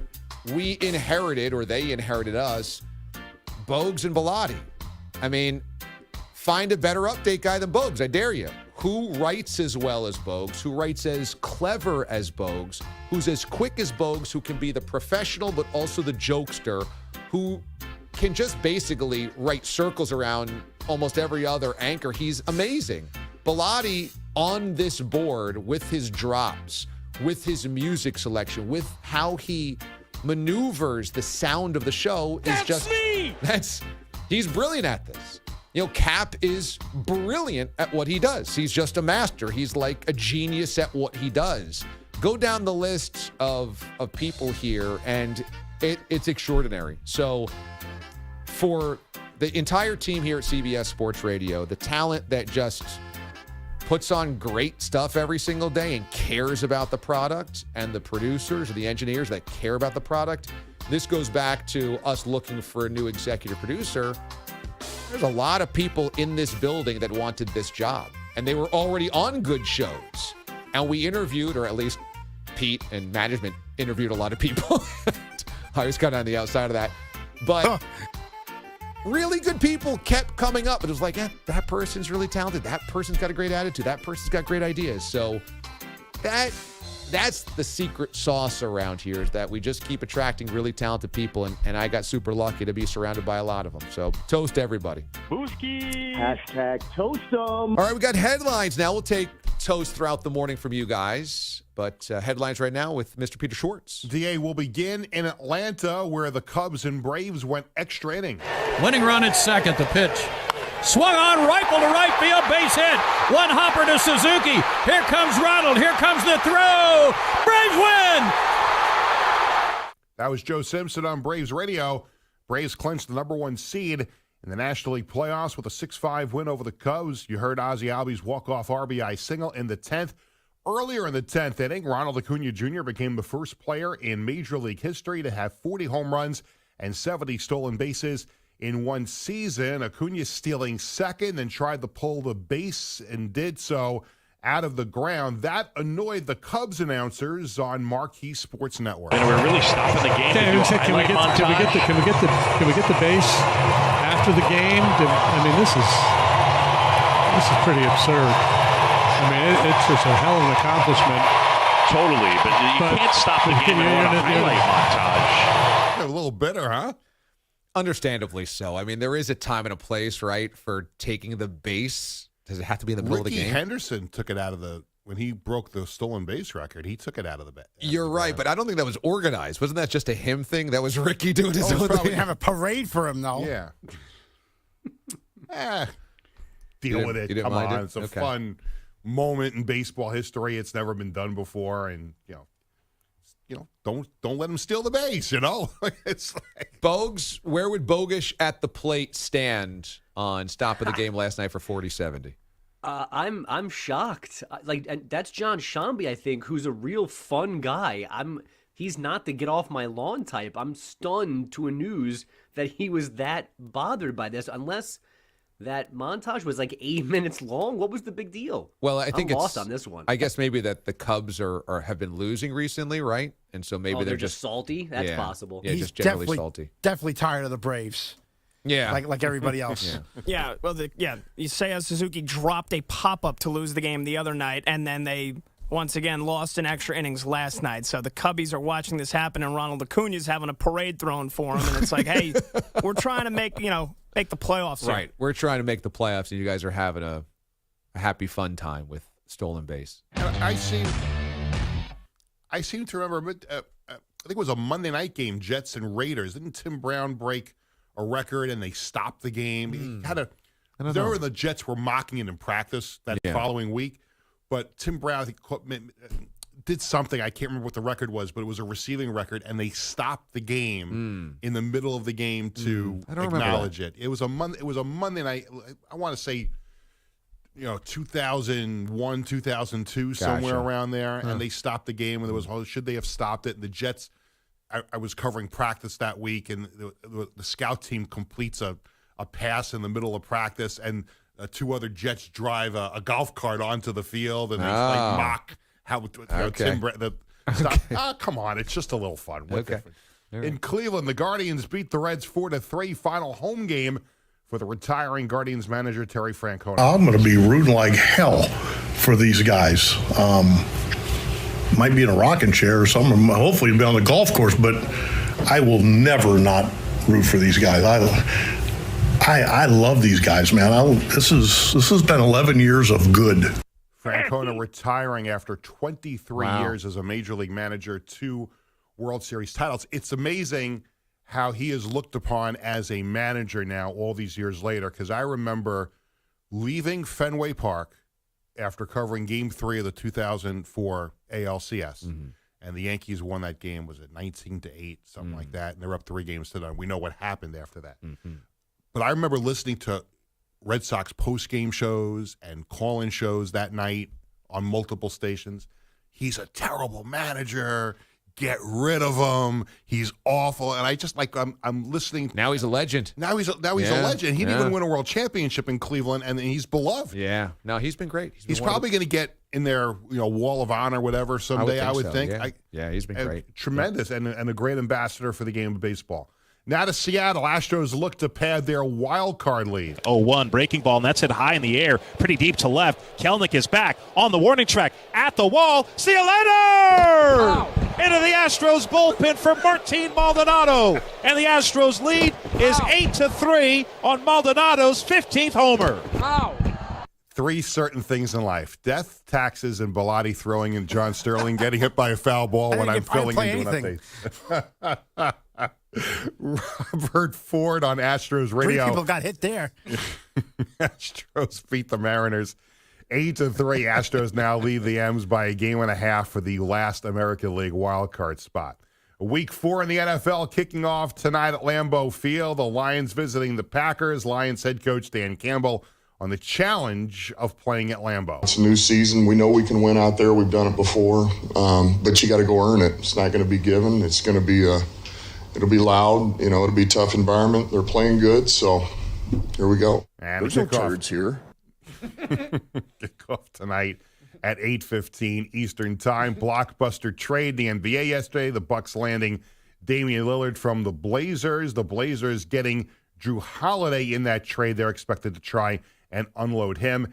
Soccer last night. Houston beat Inter Miami 2-1 in the U.S. Open Cup final. Lionel Messi did not play DA for Miami because of an injury. I'd like to have a cheeseburger. Okay, I can go for one right now. Thank you, Schwartz. When we come back here on the show, Mraz has entered the chat. DA, CBS Sports Radio. You're in a 5-minute break.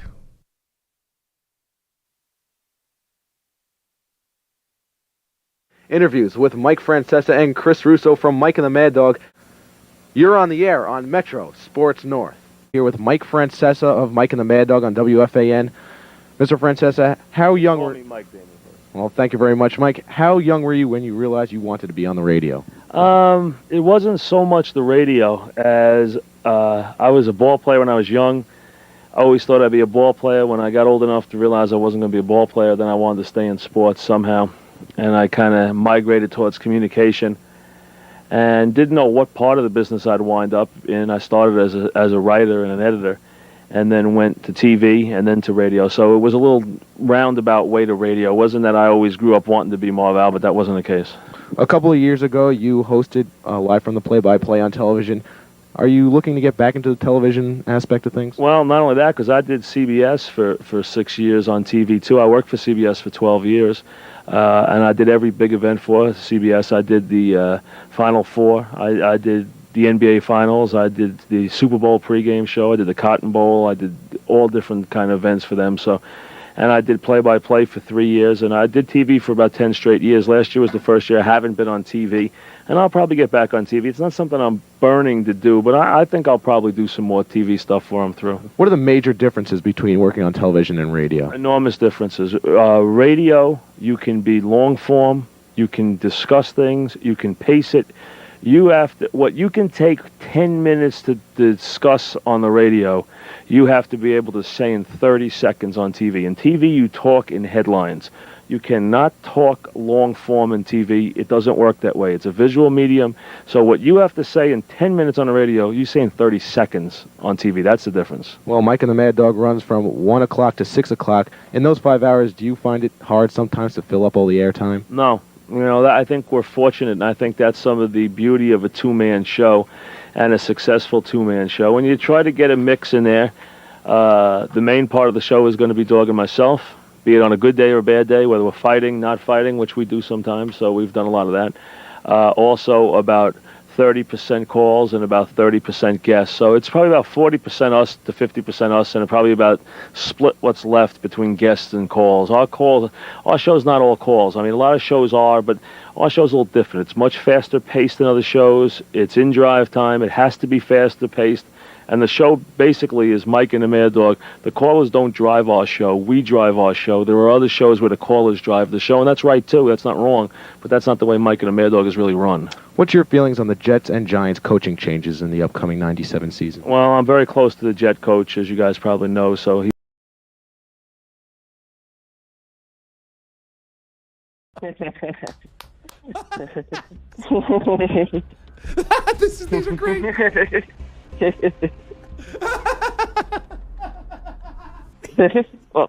Oh yes. Right here. This is how I laugh.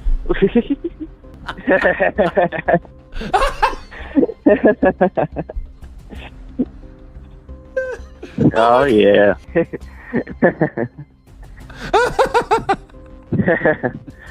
I also love wrestling. Eat the buddy bloody. It's me, Macho Dan, Randy Dan. Oh yeah.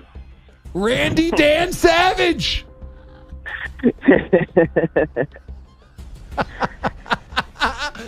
Listen to you guys later. Hopefully it gets some good news.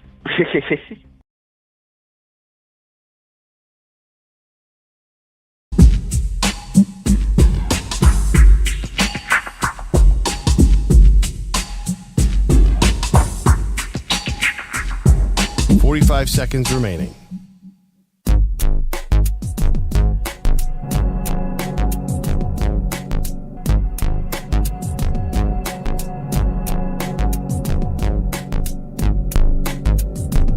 Seconds remaining.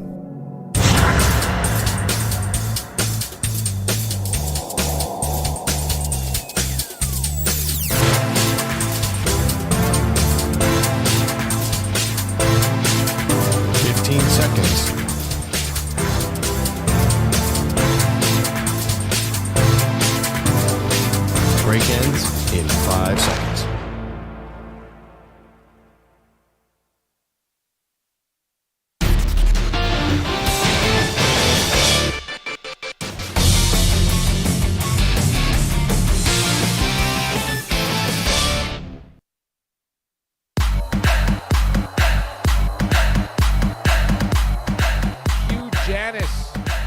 McKay, Tyler Sasala all have 12 of the first 16. What was Hugh's last name? Hugh Janis. Oh, okay. Sheldon Sparks. Oh. Oh, you just got it on the second read? Hugh. Well, I'm mispronouncing it. It's last name Janus. Hugh Janus. Thank you. The DA Show on CBS Sports Radio. All right, welcome back, everybody. Happy Thursday to you. A very special guest, as you know him as Mraz, they know him as Sean Morash, has entered the building, sitting down after blotting himself of the sweat on his moves during the last commercial break, or during last segment, and of course, Cap had the cameras rolling. You feeling okay now? I'm feeling wet. I'm feeling moist. One might call me a moist pork. I had to walk about 14 blocks because of subway delays. And, the big old engine was running in my back, and now I got one of those swampy backs. So, anything. I didn't realize there was anything going on here. I thought Boyle maxed out at Magic Johnson yesterday and ran out of guest ideas. Turns out you're leaving. Yeah. EJ actually was our producer yesterday, but it is hard to take a victory lap on that because every show apparently on CBS Sports Radio had Magic Johnson. It's a car wash. I noticed. In fact, our producer on our side said we didn't get Magic Johnson today. I walked out of the newsroom. I'm like, yeah, Magic Johnson said he's better than Steph Curry. And Gelb was like, yeah, I was surprised he opened up. we're gonna tape him here in a little bit. I was like, okay, you got him. And he's like, and I think Ryder's got him. I was like, oh, and Ryder's got him. He goes, and I think Megan Perloff are taping with him too. I was like, is every show having Magic Johnson on the network? That is very reminiscent of the first year of CBS Sports Radio, which was everybody having the same guest on over and over again. How's it going down there? We play your clips sometimes. We can't believe how angry people are. A lot of anger. We played BT's Unkillable rant. Yeah. We have played Tiki getting mad at Beningo. It's been that, yeah. There's still some iciness here this week. What's going on? Is it the Jets? What's going on? Yeah. So, I mean, is the New York embargo up? Am I allowed to talk about this? Yeah, we've lifted everything. Okay. It's very lax around here. Yeah. By the way, DA will be heard in New York on Mad Dog Radio coming up on Monday.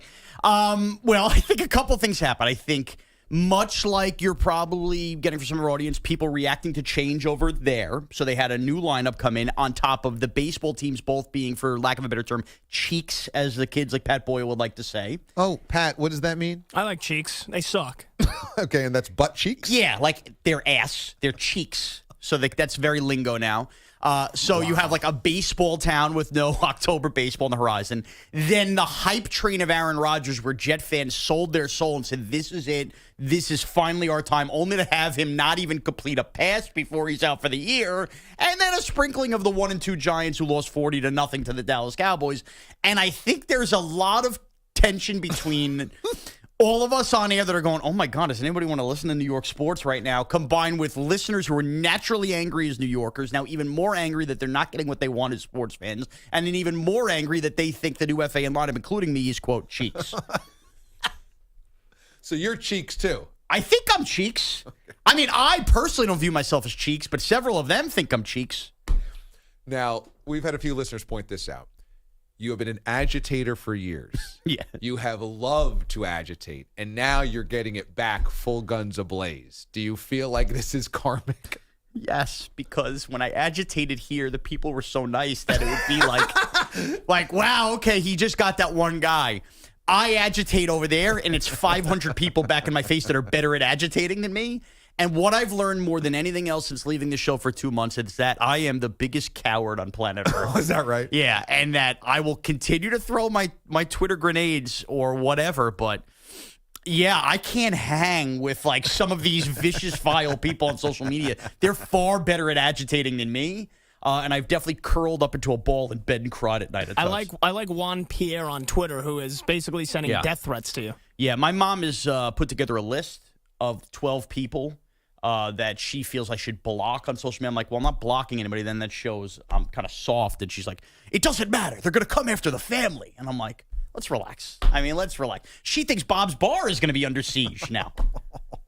By Juan Pierre's burner account? Exactly. But things are getting better.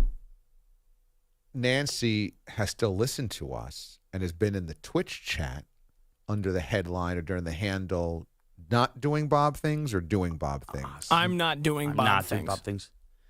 I have to explain to you guys, I wake up around 8 a.m. every day.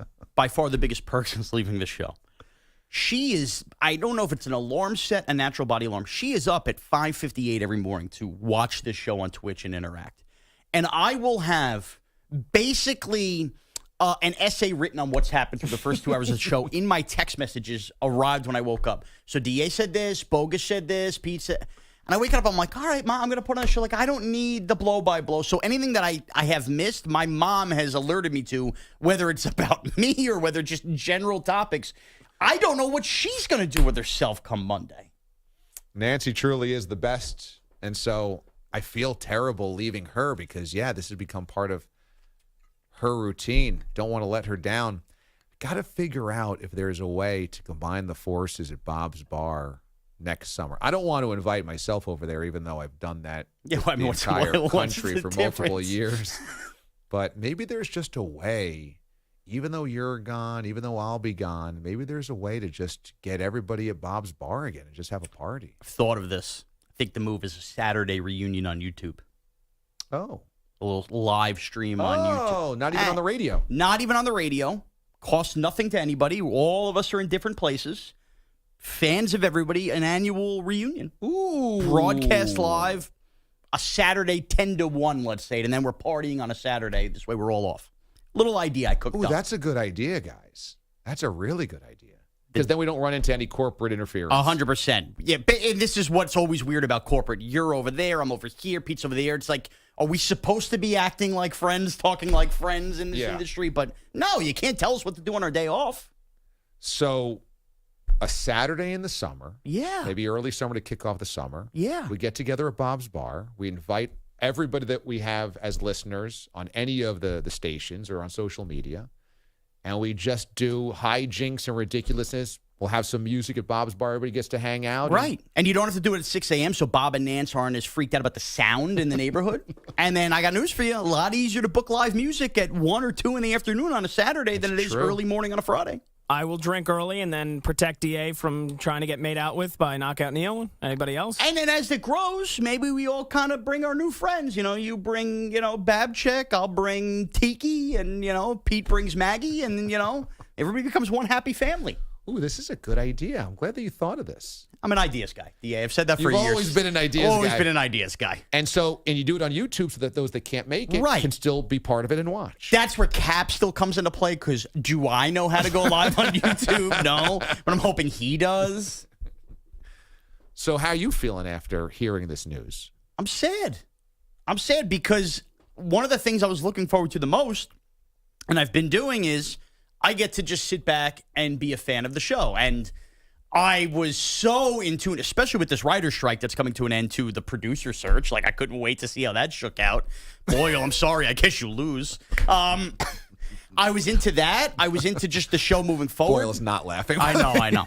I was into AI Mraz I've enjoyed. I'm like, wow, this guy does better food picks than me. But now hearing you broke up, it sucks. It sucks because, we were all a family. We've gone over this numerous times, but just knowing that, I wake up in the morning, it's like I'm getting ready for work to come in the afternoon. Pete and Bogus are doing a brand new awesome thing with Maggie and Perloff. You're going to be off with new friends, and it's so weird. It's like we all went away to college together forever, and now we're all going back home, and we all have social media and text, and we'll get together every once in a while, but like now we really don't see each other every day. That's a good way to put it. Yeah. Now, you got to see Bogues a little bit, right? I see him basically every day for at least 10 minutes. Okay. So quick chat up. How's it going? What's up? But, it's not like we're sitting there having a beer. Yeah. Yeah, what Pete was saying was it's just hard to process that, like, the Bob's Bar thing was, that was the send-off peak, and we didn't even know it. I know. To think about what, I said this, I think, to D. Celestino out in the newsroom. We went from the biggest Bob's Bar bash we've had yet. I mean, Gordon in Vancouver, I think, just boarded a flight to leave home. To within the week I was leaving the show, to we didn't even get out of football season. I mean, I haven't even put the cover on the pool. Think about, the pool was open for me to fall in. The cover is not on, and the show is ending as we know it. It's insane. Yeah, you're right. That's the hard thing, like Pete was saying, to process just the speed of which everything, and we had no idea at Bob's Bar that it would all kind of... And you guys having babies and paternity leave in the midst of all of this? Except, remember when you left, I did say that the last calendar year has felt a little bit like The Last Dance. You did, yeah. Not because I'm comparing us to a dynasty, but just because a calendar year from today, like October, or let's just say June 22 to June 23, everything clicked on all cylinders, and I just was like, it can't go on like this forever because it's so good. Every day is so good. It is so magical. It is so funny. You're just like, when you live in this business, it's so combustible. People move on. That things get fired, or there's layoffs, or there's a new ownership or something. And I was like, it can't just be this good forever because nobody ever gets this. I guess I was always a little paranoid that, the best thing will be taken away sometimes. And like, then Bob's Bar was kind of it was like us winning the 98 finals. It was. We should have put cigars in our mouth. No, you're right. It hasn't been a year since you said that to me. That, it's whatever this is, let's just have a great year. Pat getting oiled up by Gordon was kind of like Jordan's final shot. Gordon had his hand raised. By the way, it hasn't even been a full year since we had Ben Franklin on the show. Radio Faux Week. I mean, our churro guy bailed. I was handing out churros. That's not even a calendar year ago. It's like, what, 8 months ago? You almost melted the studio. You could say that was the turning point. That wasn't me. That was Pete. Was the turning point when you tried to make bacon in the studio? I almost thought about bringing the griddle back in today. Speaking of a last dance. Good day to do it. So Mraz is with us all day long now, so we are going to try to get to the bottom of this. What's the number one of the 12 DAs ever? The DA Show on CBS Sports Radio.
Seconds remaining.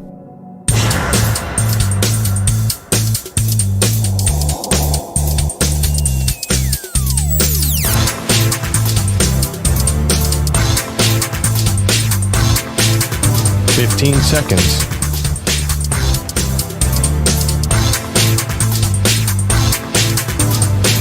Break ends in 5 seconds.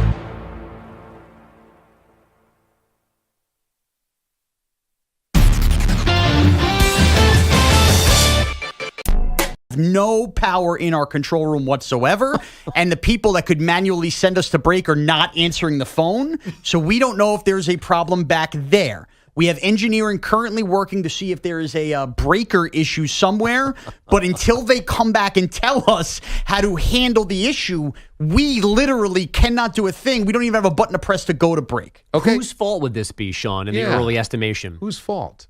Whose fault is it? Whose fault is that? I don't know. I don't know. Clearly something triggered a power outage, so we don't know. Radio 4 Week has gotten out of hand, but there's so much connection stuff going on. Yeah. It could be something in Phoenix or Cumulus. Oh, sure. Yeah. Sure. I definitely think it's what's happening in Phoenix. Yeah. How's Pete handling this?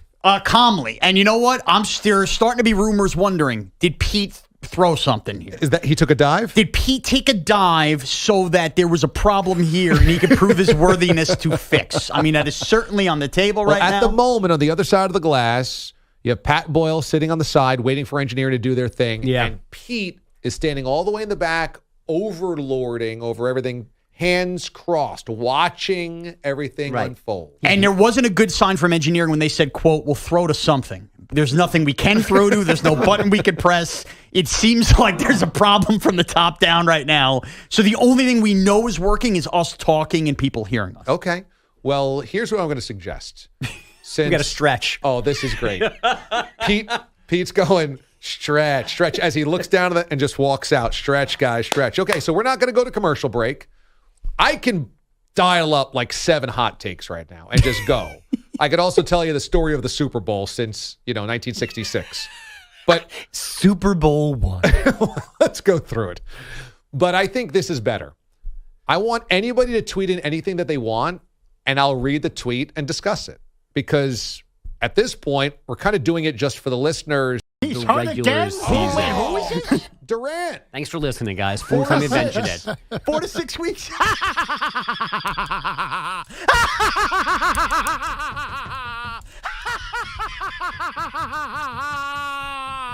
Enjoy the pine, buddy. Enjoy the pine.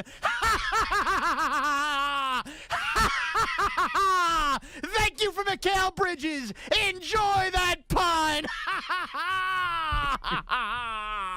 Eat that.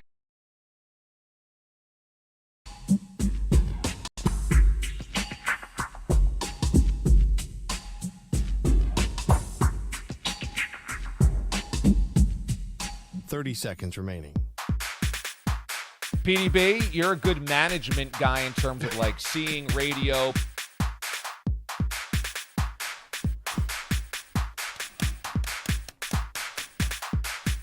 Fifteen seconds. Alan, how do you feel about everything? Break ends in 5 seconds.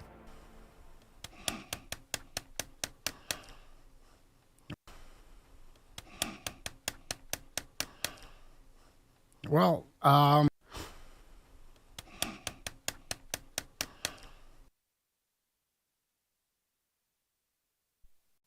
CBS Sports Radio.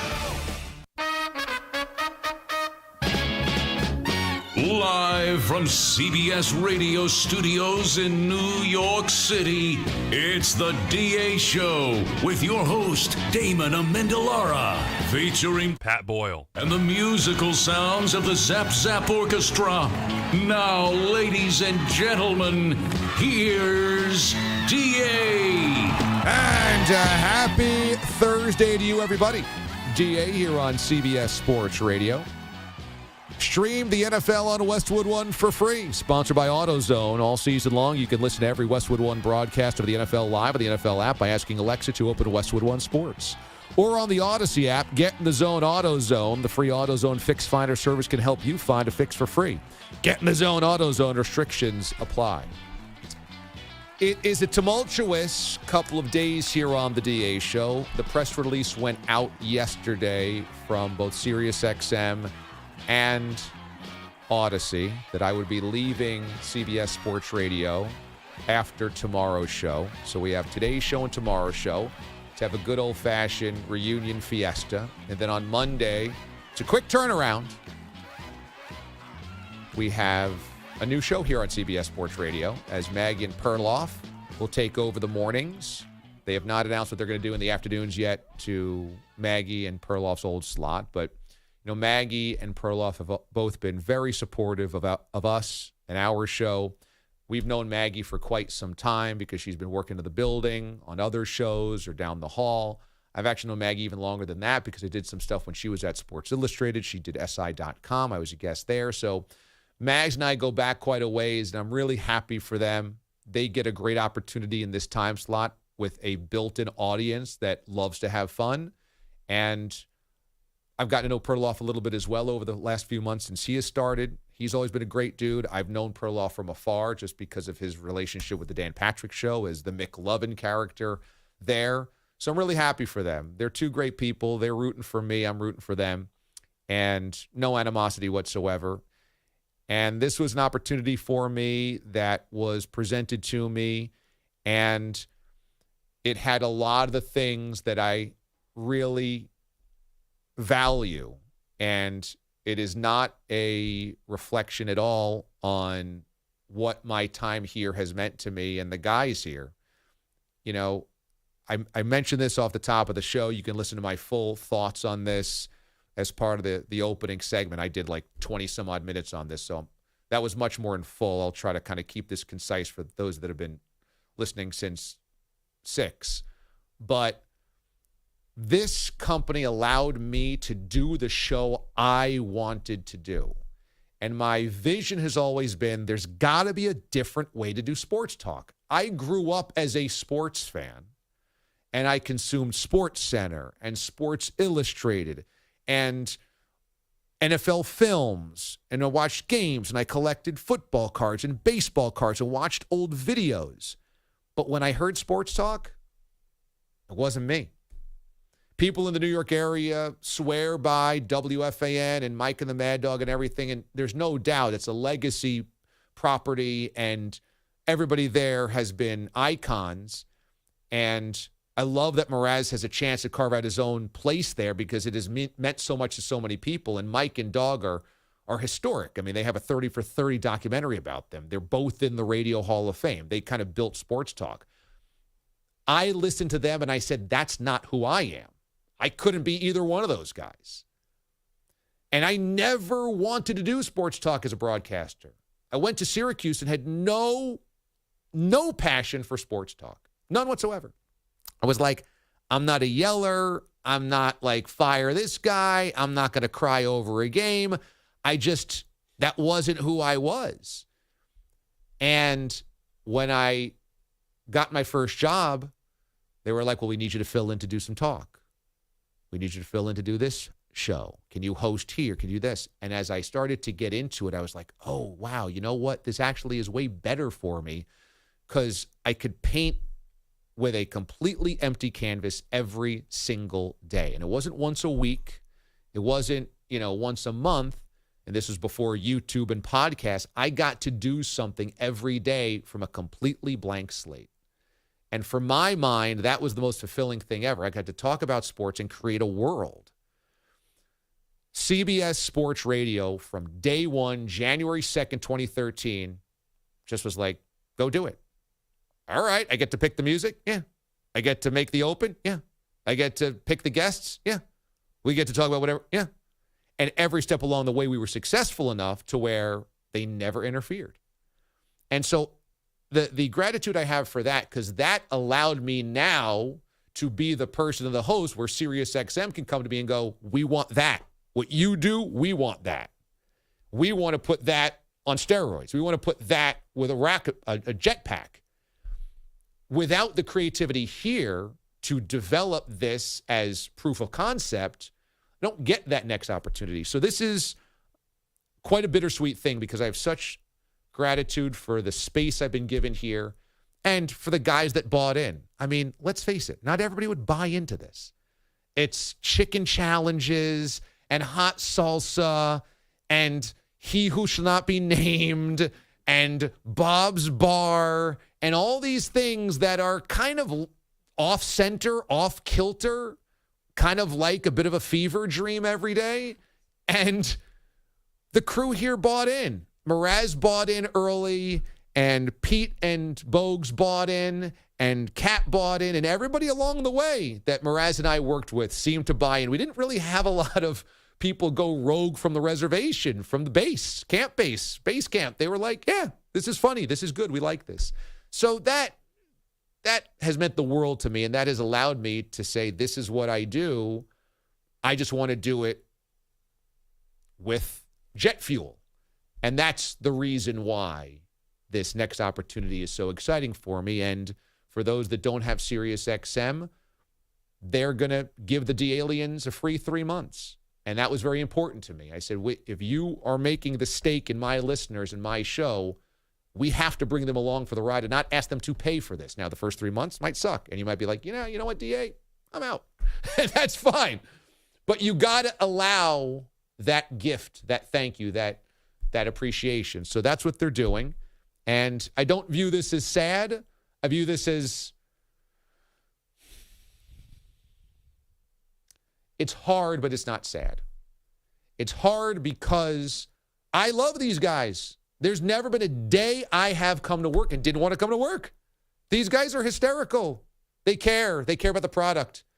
Pete and I might seem as totally different as humanly possible. We're cut from the same cloth. He cares about the product to the minute, to the second.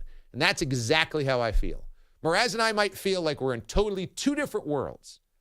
Mraz's sense of humor, the passion he has for entertainment, the committing to the bit, no matter how stupid you might look, the bit is. I mean, I couldn't ask for a better sidekick for all these years. It was the best marriage we could have ever had. Bogish, he's so smart. Like, his writing is so good. He's so clever. He's so smart. I'm just like, yes, that's how I would have written it. Or I couldn't have even written it that way, but you did, and I'm so glad you did. When you find people like that, you're just like, you don't ever want to leave them. And Cap is the same way. I don't even tell Cap what to do with his Target Demo Friday memes. It's just like whatever comes out of Cap's crazy brain is what we post. I might say like, let's add Jack Stern to this in a chef's hat, or something like that. But it's like every Friday, I'm just excited to see what the hell is Cap going to cook up. When you work with people like that, it's just a joy. It's just a joy. And I hope I just reflected that joy every day, man. I got blessed. I got blessed with a great family and an opportunity to focus on what I wanted to do by the age of 15. I was like, this is what I wanted to do. I didn't know it was sports talk, but I honed everything of this is where I'm going to pour my energy and my life to do. And because I love it. I mean, there's a lot of people that just don't ever have that. I got so fortunate. And then I fell into all these slots where they let me do it. So I got so lucky. This is not sad. It's just hard for those reasons. And I wake up Monday, I get to do it again. And I get to go to a place where they're like, yes, we want that. We want that. We love that. We want you to do it this way. Your vision is our vision. Again, how many chances do you ever get in life to where people go, whatever you think needs to be done, you get to do? Holy crap. That's empowering. So it is hard, but it isn't sad. And the other reason it's not sad is the network goes on without me. We all have this kind of idea that like, oh man, you leave and what happens? Things fall apart. Gottlieb left, and Chris Moore left, and Feinstein left, and Tiki and Tierney left, and Pharrell left, and who hasn't left? Taz. Taz left, Moose left, the Moose left. Life goes on. You can't be too self-indulgent and think it doesn't. And so the network remains. Great people are here. Maggie and Perloff are great people. The show remains. A morning show remains. Like, it's great. This is a great place. And everybody listening should know this is a great place. And if you're PO'd and upset, I totally get it. You don't have to be happy about this. We're ruining your rhythm and your daily commute, and we get it. You might love this. You might be like, you know what? I'm kind of done with chatbot Mraz. I wouldn't mind a little bit more analysis here. I'm kind of done with, hey, you're going to get a fresh start. So, and for those that want to come with me, I love you. I love you to death. And I want to be loyal to that and deliver what you expect from me every single day. So that's why it's not sad, but it is hard. Whereas when we started this doing overnights, our producer was Kenny Brock. Yeah, well, I was the producer. You were the producer. He was Kenny the Brock associate, was the associate and on the real producer, Kenny Brock. on the Wheels of Steel. Fair. Both you and I are still close friends with Brock. Yeah. Brock reached out to me, constantly. texted me, and said congratulations. And he's at the Food Network, and he's been amazing. Jolton Joe D'Aloisio was one of our producers doing nights. He's gone on to Iona to do higher education. He runs their communications department, basically. Got Patino out of there. Both you and I are close with him as well. Yep. We talked about this when you left. When we were doing those other night shifts, there are other update anchors and what have you. I mean, Boyle, even though you're down the hallway, I mean, you came in and I saw you gave a bro hug to Boyle. You rubbed up on his shoulders a little bit. He kissed me on the head with his sweaty lips. He's our dude. He is our dude. I have to feel more of an alpha around him. Caserta is only like parachuted in for a little bit, but I feel like I could dial up Caserta at any point in time and just totally hang. Yes. Greg Caserta's the best. James Ward worked tonight. He's one of my best friends to this day. James Ward was on the evening show. He moved over to TV as well. And now it's Bogues and Bellotti. We've just been, man, we were so blessed every step of the way to just have such good people with us to ride this thing out, and everybody committed. It is amazing because I work with, obviously, new coworkers. You're going to work with new coworkers. And, everybody tells the stories of their shows in the past. And I start to realize how lucky I was. Like, there's nobody I've worked with that I despise or that I can't stand being around. And that was the beauty of the DA show here, was that it was almost impossible to hate one another. Now, there were days. Totally. But over the long haul, I mean, there's just, brotherhood's the wrong word. There's just this camaraderie with everybody that it seems so hokey to say it's a family, but it is. It is. Whenever you have a squabble, it's a family-type squabble. But ultimately, we all love each other. We've all now had kids, and it's crazy. It is crazy what this little thing blasted off into. Yeah, it is. And everybody that wanted to work on the show to fill in or to be a full-time host or whatever kind of saw what we were doing and wanted to be part of that. And that made it special, too, because we attracted people that saw that this was cool and this was fun versus somebody that was like, this is pretty ridiculous, and I'd rather just talk sports for 4 hours or whatever. Yeah, and with all due respect, anybody who thought it was pretty ridiculous to the point they just want to talk sports, we're good. We didn't need you anyway. You know what I mean? If those were listeners. But, like, we weren't ever going to be everybody's cup of tea. But the magnetic personalities that everybody grew together and the listeners being a part of it. I mean, I never in a million years would have thought I would have interacted with some listeners on Twitter the way I do and everything. Like, I know what their kids look like. Did you ever think that you would have total strangers show up to your parents' house? Nor would I think my parents would embrace it. And every year, the 2 weeks before Bob's Bar, there'd be a big tizzy. We sure were having too many. And then the day, my mom would put on her big smile and her big hat and be hugging everybody. I mean, we had a juice press left behind this year. What happened to that juice press? Oh, it's been used. It was used week 1 in the NFL. I could promise you that. Nice. The orange Julius's or orange crushes. Oh, they Orange were made. Crushes. They were made for week 1. I could tell you that. So that carries on a legacy of its own. I mean, Gordon in Vancouver, I think, might be coming to a bar mitzvah. Somebody he met there. I mean, it's incredible. It's incredible. And this is why I'm not sad.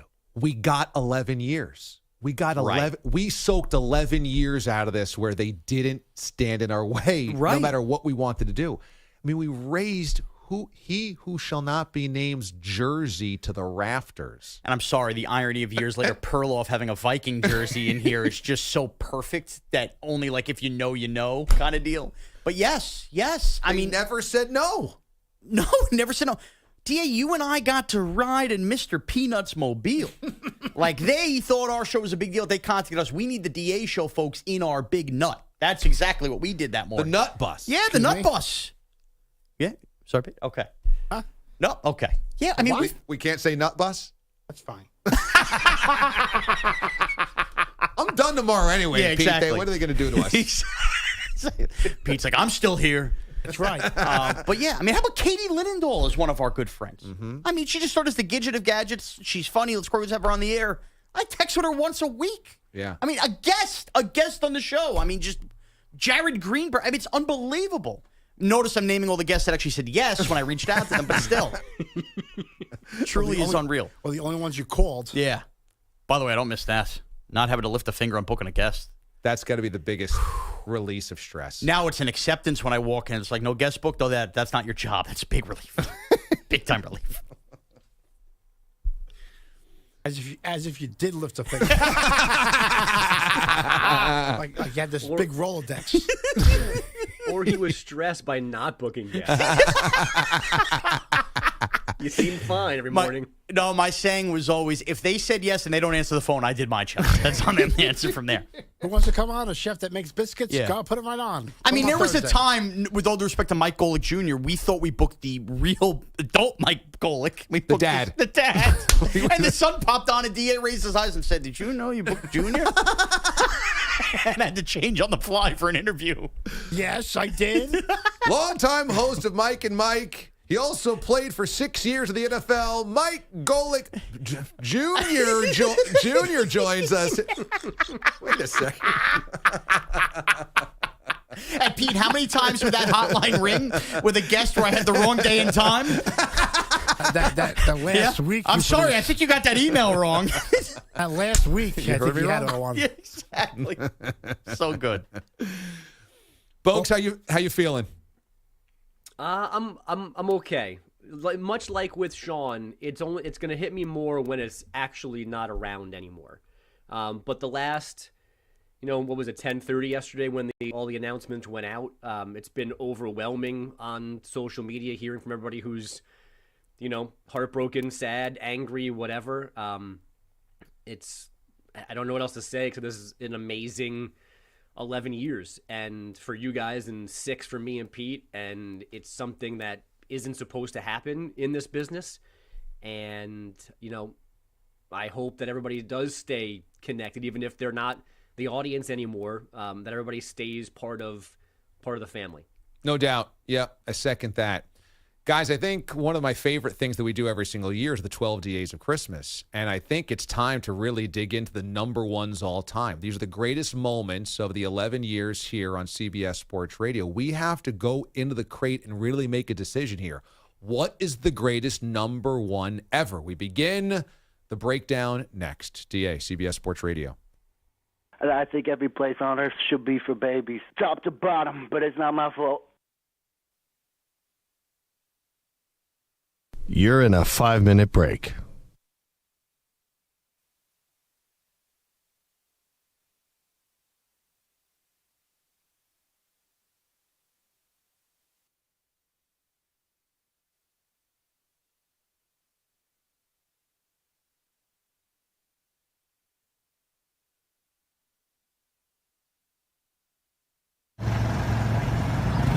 Whereas we're right near the Ghirardelli Chocolate Factory. It smells. What? Describe this. I'm gonna cry. It smells so good and sweet. I just want to go inside and have a big ice cream sundae. Okay, describe exactly what it smells like. It's like, it's literally just this wafting of melted chocolate and just sweetness, and it's rushing up my nostrils right now to the point where I'm starting to tingle in the back of my throat. Let's walk. You look like you're really happy. This is gonna make my trip right now. This is ecstasy for you. You can have Jameis Winston. I want ice cream. I will have to admit, this smells absolutely outrageous.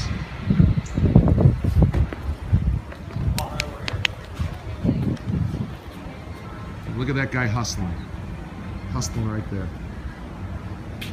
Ecstasy. Ecstasy for the big man. Oh my God. Okay, thank you. This is great. Thank you.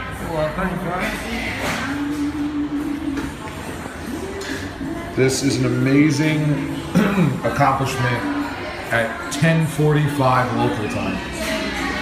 My body thinks it's 1:45, so it's okay. I gotta take a picture myself.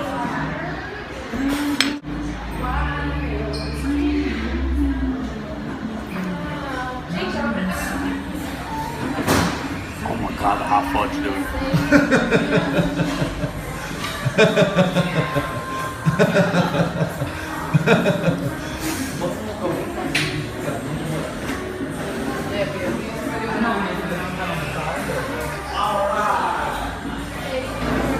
You look like you're gonna pass out. Holy fuck. Dude, the chocolate is so good. Not gonna lie, I was skeptical on Mraz coming to this Ghirardelli Chocolate Factory. I'm like, do we need this at 10 a.m.? I gotta say, I tried it.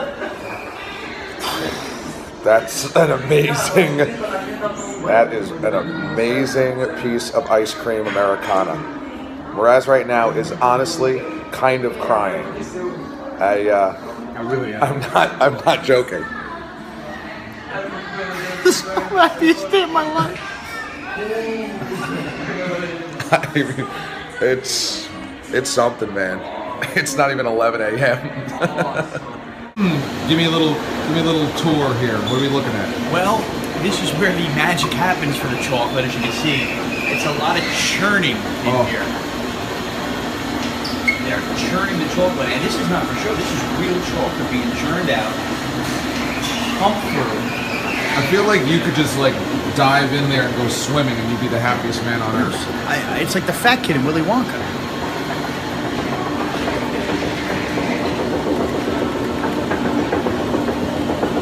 It's hard to describe how this smells. I literally...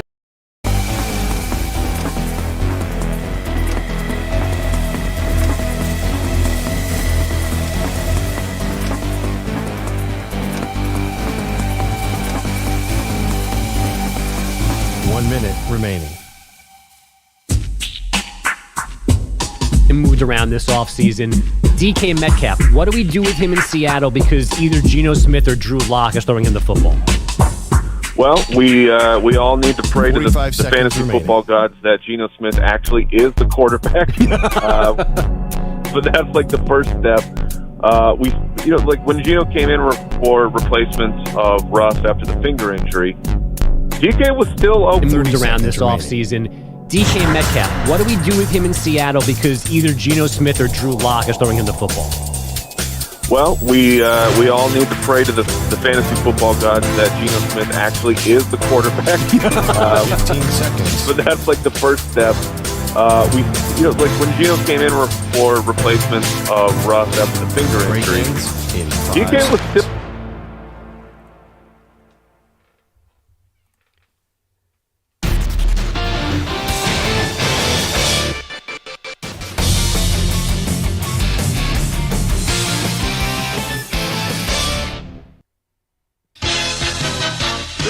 CBS. It's the DA Show on CBS Sports Radio. All right, welcome back, everybody. DA with you here on CBS Sports Radio.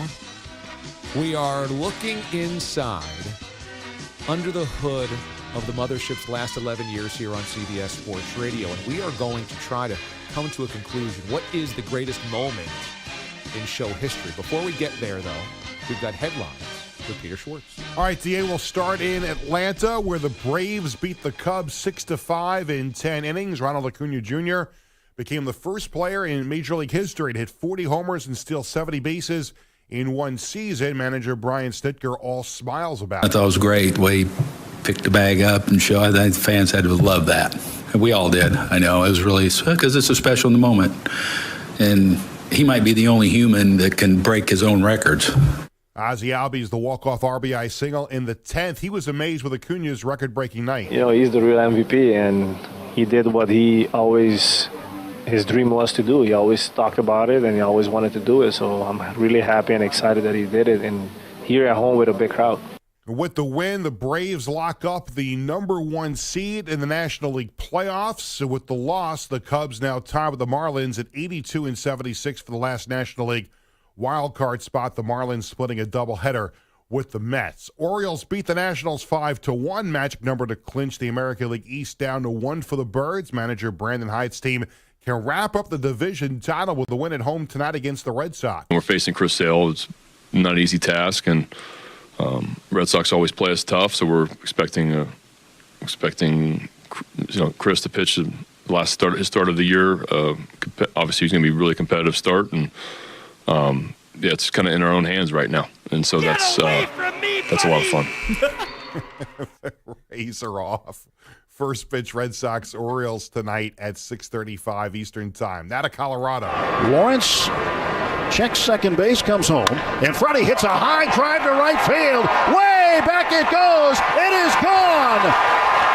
Freeman greets Lawrence on the first pitch with a 3-run homer. And the Dodgers have opened it up to 8-2. That was Tim Neverett on Dodgers Radio. Dodgers. Crunching and munching. The best. Unbelievable. Dodgers beat the Rockies 8-2. Freddie Freeman hits 100 RBIs for the 4th time in his career. Now I was just a baby. Let's see if Schwartz can get through the headlines while the drops are being. That's the test. Being played. Yeah. Week 4 in the NFL begins tonight when the Packers host the Lions at Lambeau Field. Lions quarterback Jared Goff on the short work week. It's as difficult for me as it is for them. Getting the amount of film you want to watch in a short amount of time and being able to download the information in a short amount of time. It's challenging, but it's doable, and they're dealing with the same challenge over there. Sports giant. By the way, you ever think we'd live in a world where we would be happy to see the Lions on Thursday Night Football 2 of the first 4 weeks of the year? You're right. I'm like, oh, cool, Lions game. Exactly. Good game. They say, I thought that door opening and closing was a drop by Bellotti. Did you hear that door opening and closing? French onion dip with bacon, but with dipsy doodles. Ooh. I think that's my personal favorite of things you guys have done on this show. I know you'll get to that, but it's the fact that you had an actual college basketball broadcast drop in the most ridiculous show enigmas during a game. Telford slam dunk! If you're not making tacos, I don't love you no more! How did Super Dave with bacon? How did he not get fired? How did we not get fired? It's amazing. We have the same management, apparently. Let's talk obesity. Honestly here. Let's talk about obesity in the middle of a Winthrop basketball game. Let's address the health crisis known as obesity in the middle of this Big South basketball game. Then you get fired. The team folded. Kickoff there tonight at Lambeau is at 8:15 Eastern Time. You had the blockbuster NBA trade yesterday as Damian Lillard leaves Portland to go to the Bucks. Little wet, little drippy. All right. I am just going to get to stunned. Are we doing stunned here? Do we have it booked here? Let's do it. I thought it was 8:20. Right on. Boom.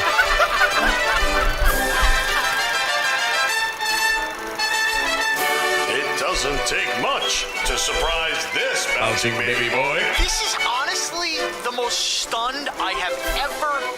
the show to a news. The DA show is stunned to a news. I notice it. This was a perfect stun, DA, All right. considering Mraz is here, and I'm here, and the fact that back in the overnight days, we had the 2 hot dog eating contests. Okay. The first one ended with a shroud of controversy, if you remember. Yes, it Remember, did. I filed that written Formal. request to go over it, and we had to wind up doing it again. But, so I think this is apropos that we bring up this story. Last week in Madison, Wisconsin, just 4 months after announcing that the hot dog-shaped Wienermobile was changing its name to the Frankmobile. Which we did, yeah. The distinctive wiener on wheels is reverting to the original. Okay. Oscar Mayer, which has several vehicles, announcing last week on Instagram that the Frankmobile is toast. Oh, DA. no. The Wienermobile will rot again. The name change announced by the Kraft Heinz company in May was meant to pay homage to the brand's 100% beef Franks and their new recipe. If it ain't broke, don't fix it. Why do we have a new recipe? Yeah, If you wonder if they did the name change originally to get some pub, and then when they changed it back, knowing they would get pub again. Yeah. The double pub. The double pub. For double fans of pub. Pig parts and salt. That's all you need. Pig parts. Fans of the original name, the change was ridiculous. Quote, "It's been a franktastic summer," the Instagram post said, but like you, we miss this wonderful icon. Help us welcome back the Wienermobile. Oscar Mayer, headquartered in the Wisconsin capital of Madison for nearly 100 years.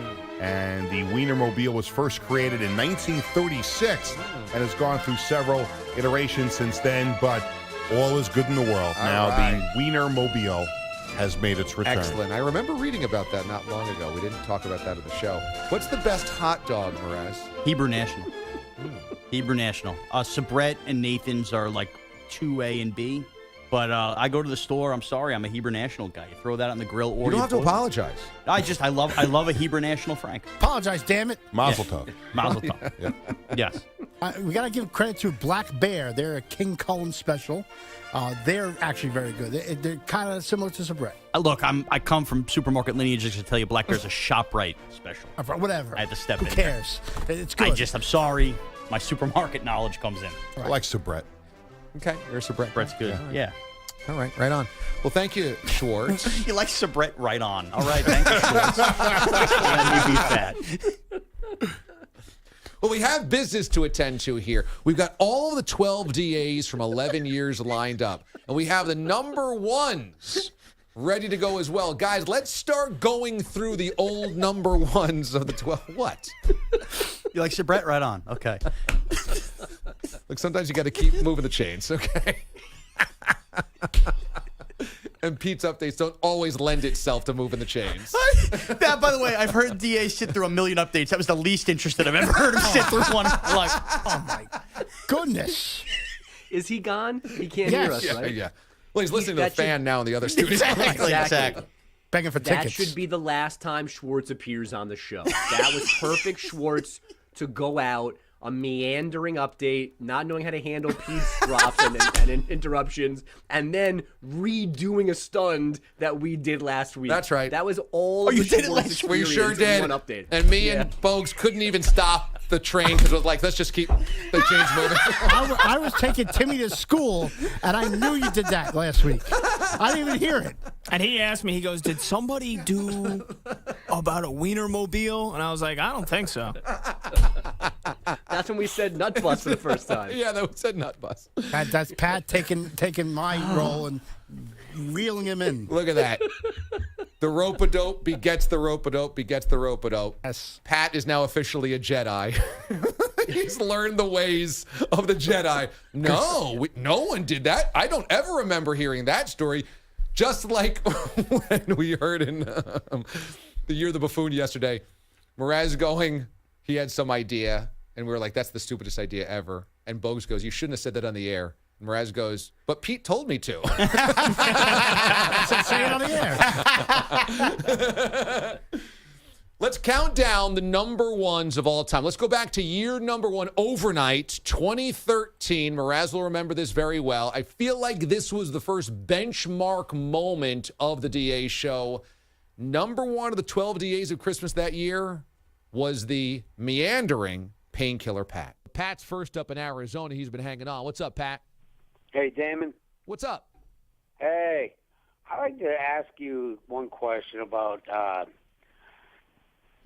David Bruce. He just screws me up. He just makes me think that you guys have nothing better to do but to downgrade Detroit City. I mean, at worse than Cleveland, we're worse than Mets. We're worse than Oakland. Give me a break. I would rather live in Detroit City than Oakland downtown any day of the week.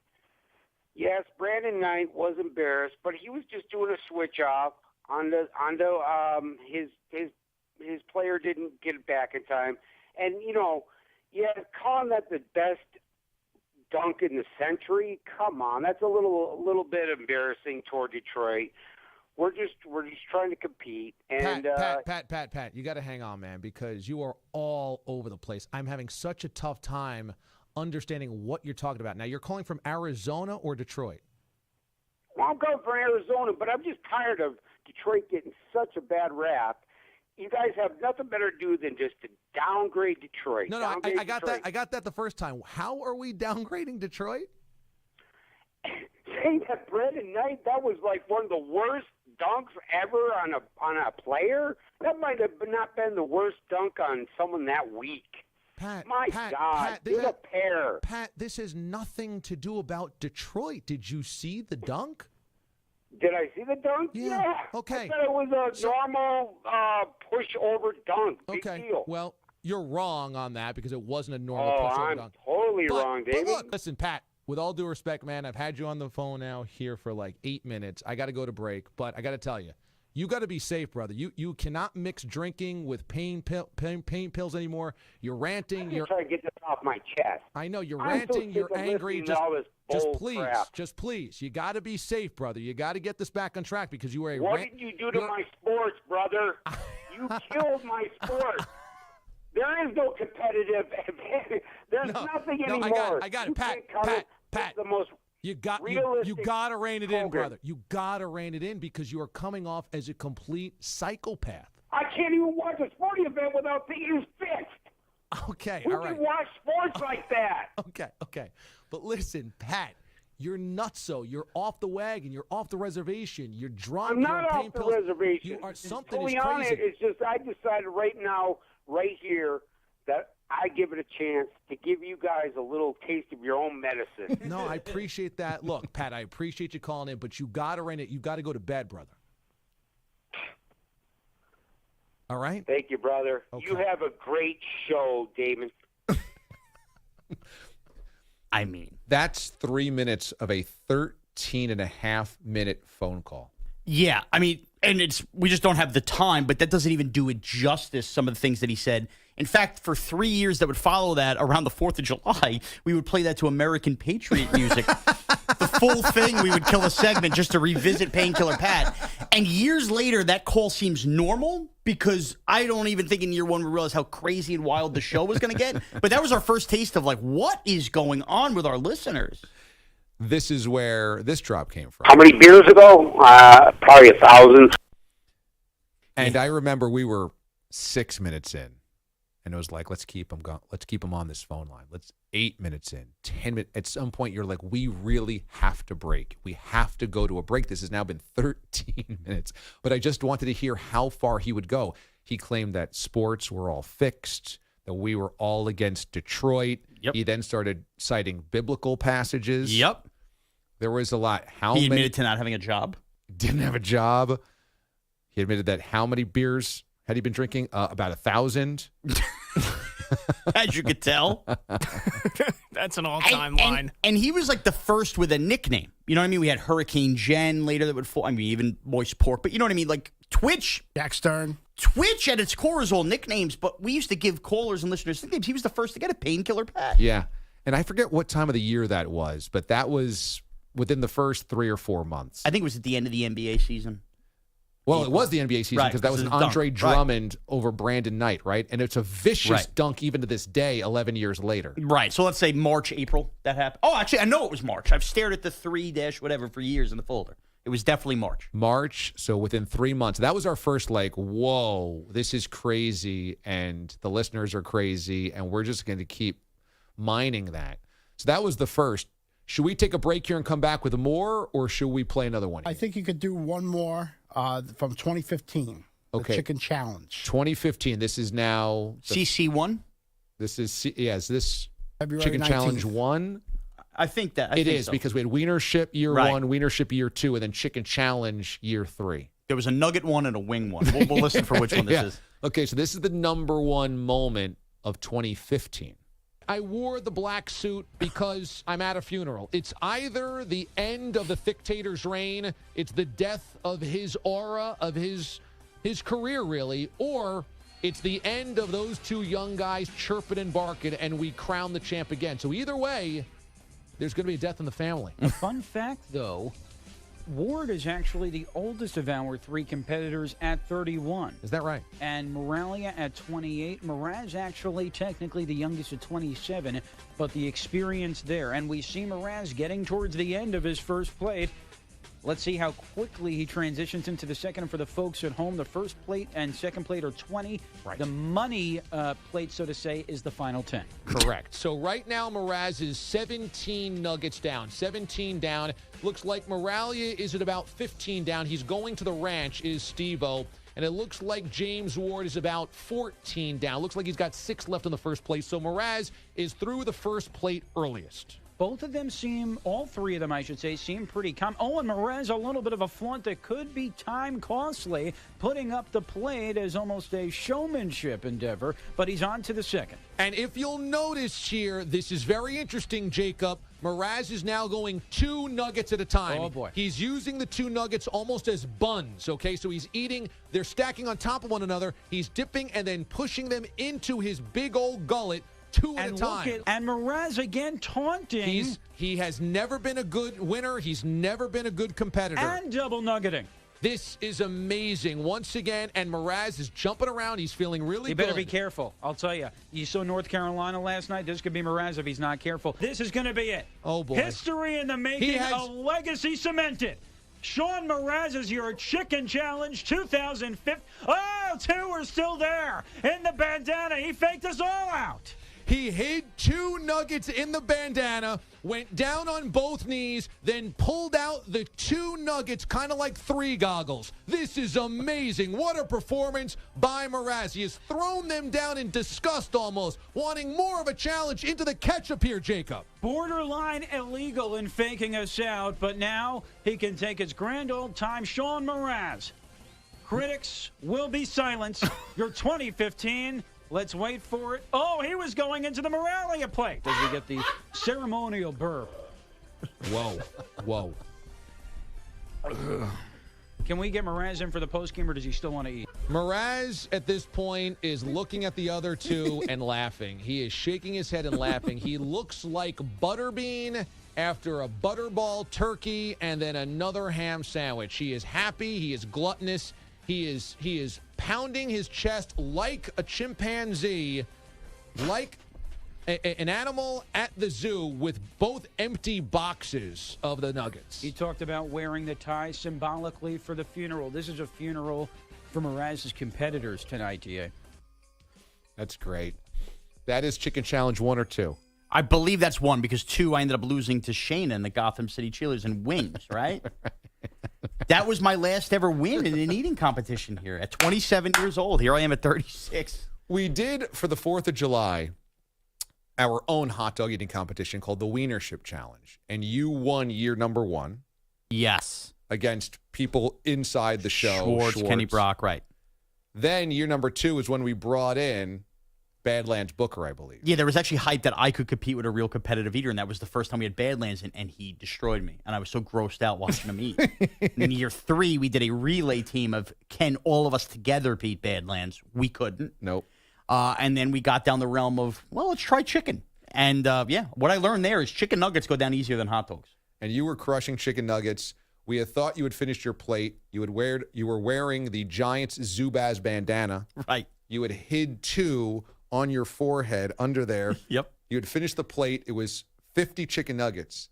You'd done 48. We thought it was 50. And then you pulled out the final 2, like Darius Miles, 3 goggles, slammed those. You had done your 50. And then you started grabbing other people's chicken nuggets. I wasn't full in real time. My adrenaline rush that night was unlike any I've had in the 11 years of the DA show. I was feeling myself. You were presented with the Stanley Cluck Trophy. It was a trophy made out of aluminum foil that had a bird on it, a chicken. With oven mitts hanging off of it. Oven mitts. We handed you the Stanley Cluck Trophy. Then the next year, it was like, well, who can be a challenger to you? And the Gotham City cheerleaders came in. The Giants don't have cheerleaders. They're kind of like a knockoff brand of cheerleader for the Giants. They play next to the porta potties in the parking lot. And they wanted to come in. They were promoting something, tryouts or something. We said, well, would you like to perform in the Chicken Challenge? And they were like, oh, we have a competitive eater for you. And we're like, yeah, sure. You can't beat Mraz. And they were talking smack. So we said, okay, fine. We'll do wings. They're like, oh, Shayna can eat so many wings. We're like, yeah, right. Little Shayna, who must be 4'10", 110 pounds, comes in. She's like, I got this. And we're like, yeah, right. It was you, Planet Steve-O, I believe. Yeah. And Shayna. Yep. And Shayna destroyed wings unlike any dude I've ever seen destroy wings. Yeah, she cleaned the bone. She cleaned the bone. It was all just feathers and tendons flying all over the place. That it was, Damon. That it was. And we were in awe. I mean, even at one point, you just turned and you watched. It was so incredible. You knew you were losing. Beautiful woman cleaning chicken off a bone. It didn't even matter how many I was going to put in. We were all winners that night. Yeah. And again, she was petite and athletic. And you're like, whoa, this is a whole different reality. And she wins. We present her stunningly with the Stanley Cluck Trophy. And that night, she leaves the studio. She left with it. And we're like, well, you had to leave the trophy here. Take a picture to leave it. And then it's like she brought it home like she was Alexander Ovechkin with the Stanley Cup Trophy, taking it to Moscow all summer. We never saw it again. And we're like, can we get that trophy back? And she never gave it back to us. She has it. She actually, I think, kept it in her house as like the real trophy. No, it's definitely in the trash now. Poor Stanley Cluck. Stanley Cluck Trophy. And so we could never have a chicken challenge again. No, that was it. And that was I never came close to winning another food competition here. Was it shocking that at that time I was single, that I was creating a Stanley Cluck Trophy at home out of aluminum foil and oven mitts that I got for the dollar store? You think I didn't have a life at that point in time? And now you got milk regurgitated all over your chest. All over. We continue to count down the number 1 to the 12 DAs of Christmas as we move our way through the morning. DA, CBS Sports Radio. You're in a 5-minute break.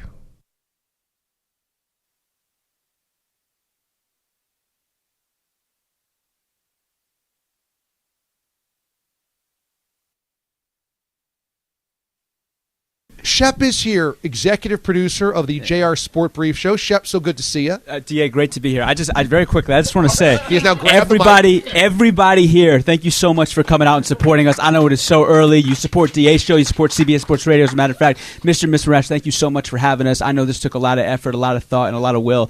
And to you guys, really, truly, like, we don't do this in radio. Like, this is atypical of radio. Like, half of y'all know this, just being families of people in radio. This is so unique and just so bizarre in a good way. We're stuck at stations like 24/7, like commuting 2 hours just to get to a station. You see one person every single day. So thank you so much for what you guys are doing as a DA show. Really, truly, it's awesome. Pete, what is wrong with you? Are you like on another planet or something?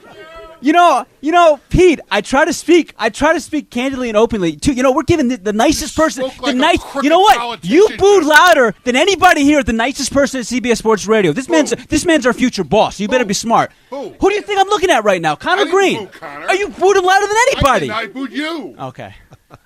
I didn't see you boo me. I saw you looking at him and booing him. I did not boo Connor. You booed Connor Green. Don't lie on the DA show. I'm not lying. 6 to 10, seventh ranked radio show in the country and moving up. Do not insult his intelligence and lie. Wait a minute. From day one, here we this go. Network, the biggest you-know-what stir on the 10th floor at 345 Hudson, constantly getting people to try and badmouth other people on the floor. Pete. Day one. Pete.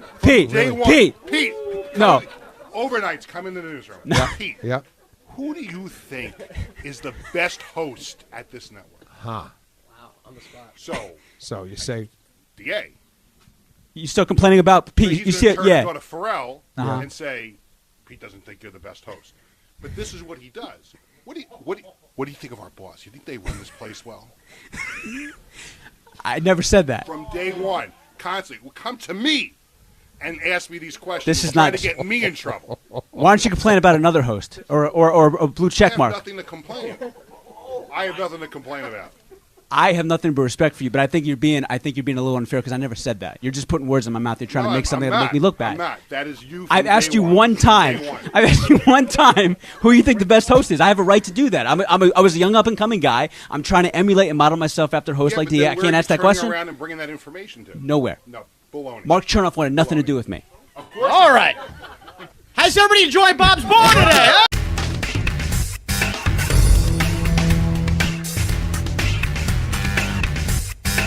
2 minutes remaining.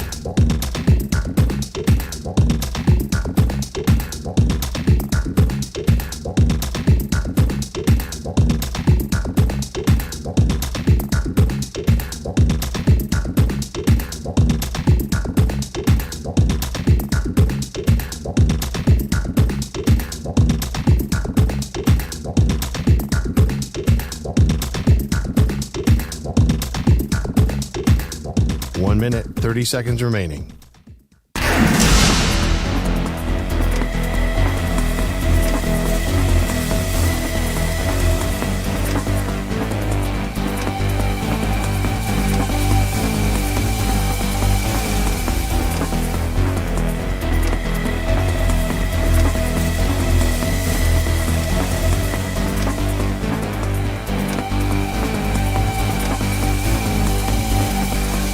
One minute remaining.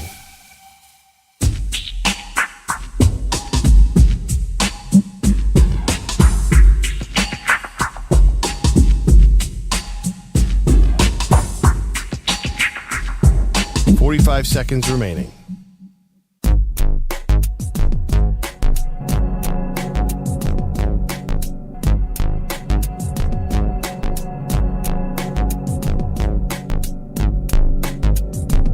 Seconds remaining.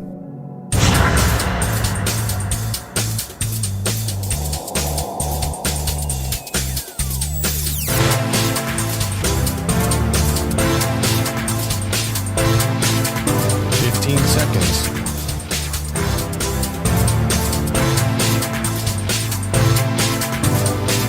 Break ends in 5 seconds.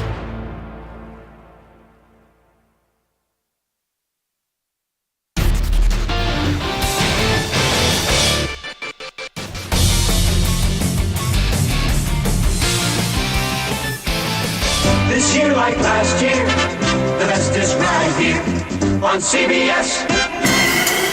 It's the DA Show on CBS Sports Radio. And today's Thursday Night Football preview sponsored by FanDuel Sportsbook. Make every moment more with FanDuel, official sportsbook partner of the NFL. Lions and Packers, a battle of 2-1s in the NFC North. On FanDuel, Lions a slight 1.5-point favorite on the road tonight. Quickly before the top of the hour break, where is Papa Mraz? Where is Bob the Deli Man of the Giants' potential this season? Very positive after the Niners loss. He won't focus on the final score with 17-12. He keeps reminding everybody on that. Need to get some guys healthy. I will say this. I believe Bob's Bar will be where we watch Monday night's game. That game is going to be treated like the Super Bowl in Bob's eyes, and everybody's there. You beat the Seahawks. I've even declared this. I think the Giants clinch a playoff spot with a win on Monday night. Not dramatic at all. No, but that's it. They can't beat the Cowboys and Niners. They beat the Seahawks. That's the next tier. So I'm kind of with Bob on that. I think the Giants firm up a playoff spot on Monday night. And move to 2-2. 2-2. They firm up a playoff spot at 2-2. If they win Monday night, they absolutely will be in the playoffs. You might as well clinch it. Why do you do this to yourself? Because I'm serious. Look at the schedule, DA. Look at the schedule. They clinch on Monday night. They will have the tiebreak on Seattle already. And they still got the Packers and Saints to go. They'll beat them if they've beaten Seattle. And they're going to be the cream of the crop in terms of the wild card teams other than Dallas. So there's 3 wild cards to get in. Dallas or Philly be the other one. The Giants and Seattle, it's going to come down to them. They win. That's it. They got the tiebreak. That's it. That's it. You pencil them right in for 10 wins. Absolutely. There will be champagne on ice at Bob's Bar Monday night to celebrate the clinching of the playoffs. Wow. Champagne at Bob's Bar. We might on October the 2nd. We might hand out winning intels for everybody that comes. Sibley the best. Dun, dun, dun, dun. More straight ahead, the DA Show on CBS Sports Radio.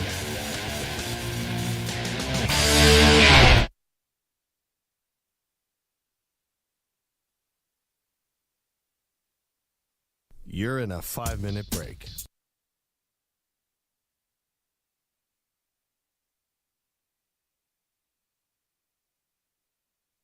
Oh my God!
This was hard. Makes it 1-0 Devils.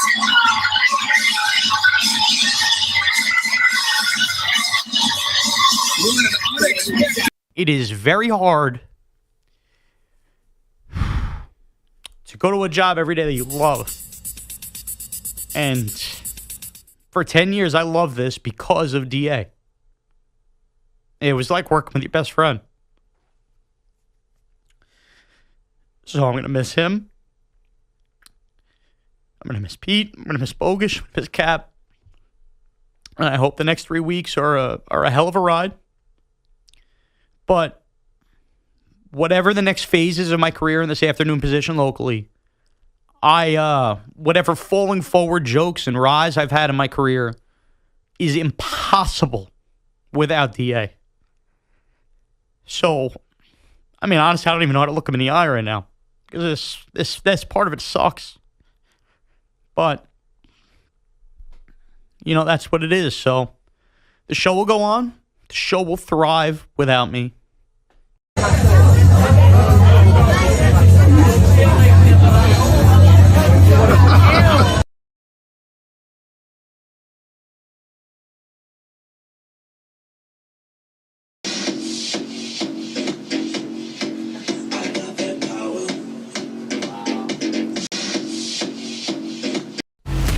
The number one sports talk in Tucson, Arizona.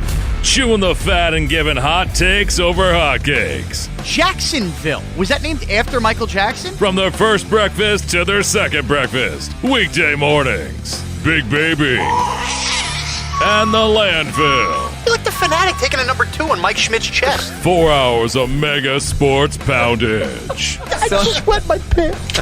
Guess who's wearing the adult diaper? Guess who should be?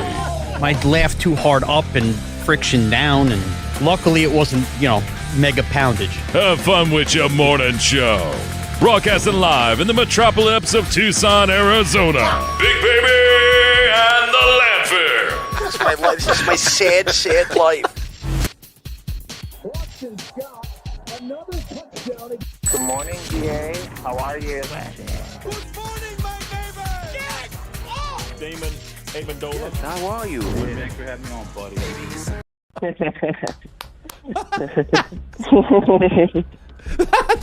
great.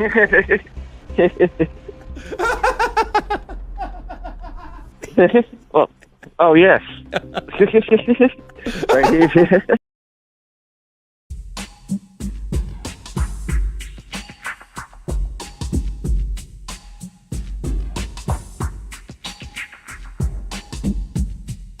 30 seconds remaining.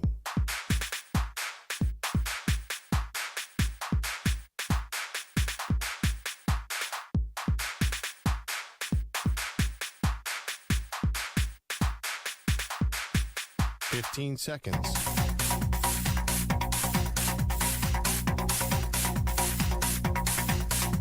Break ends in 5 seconds.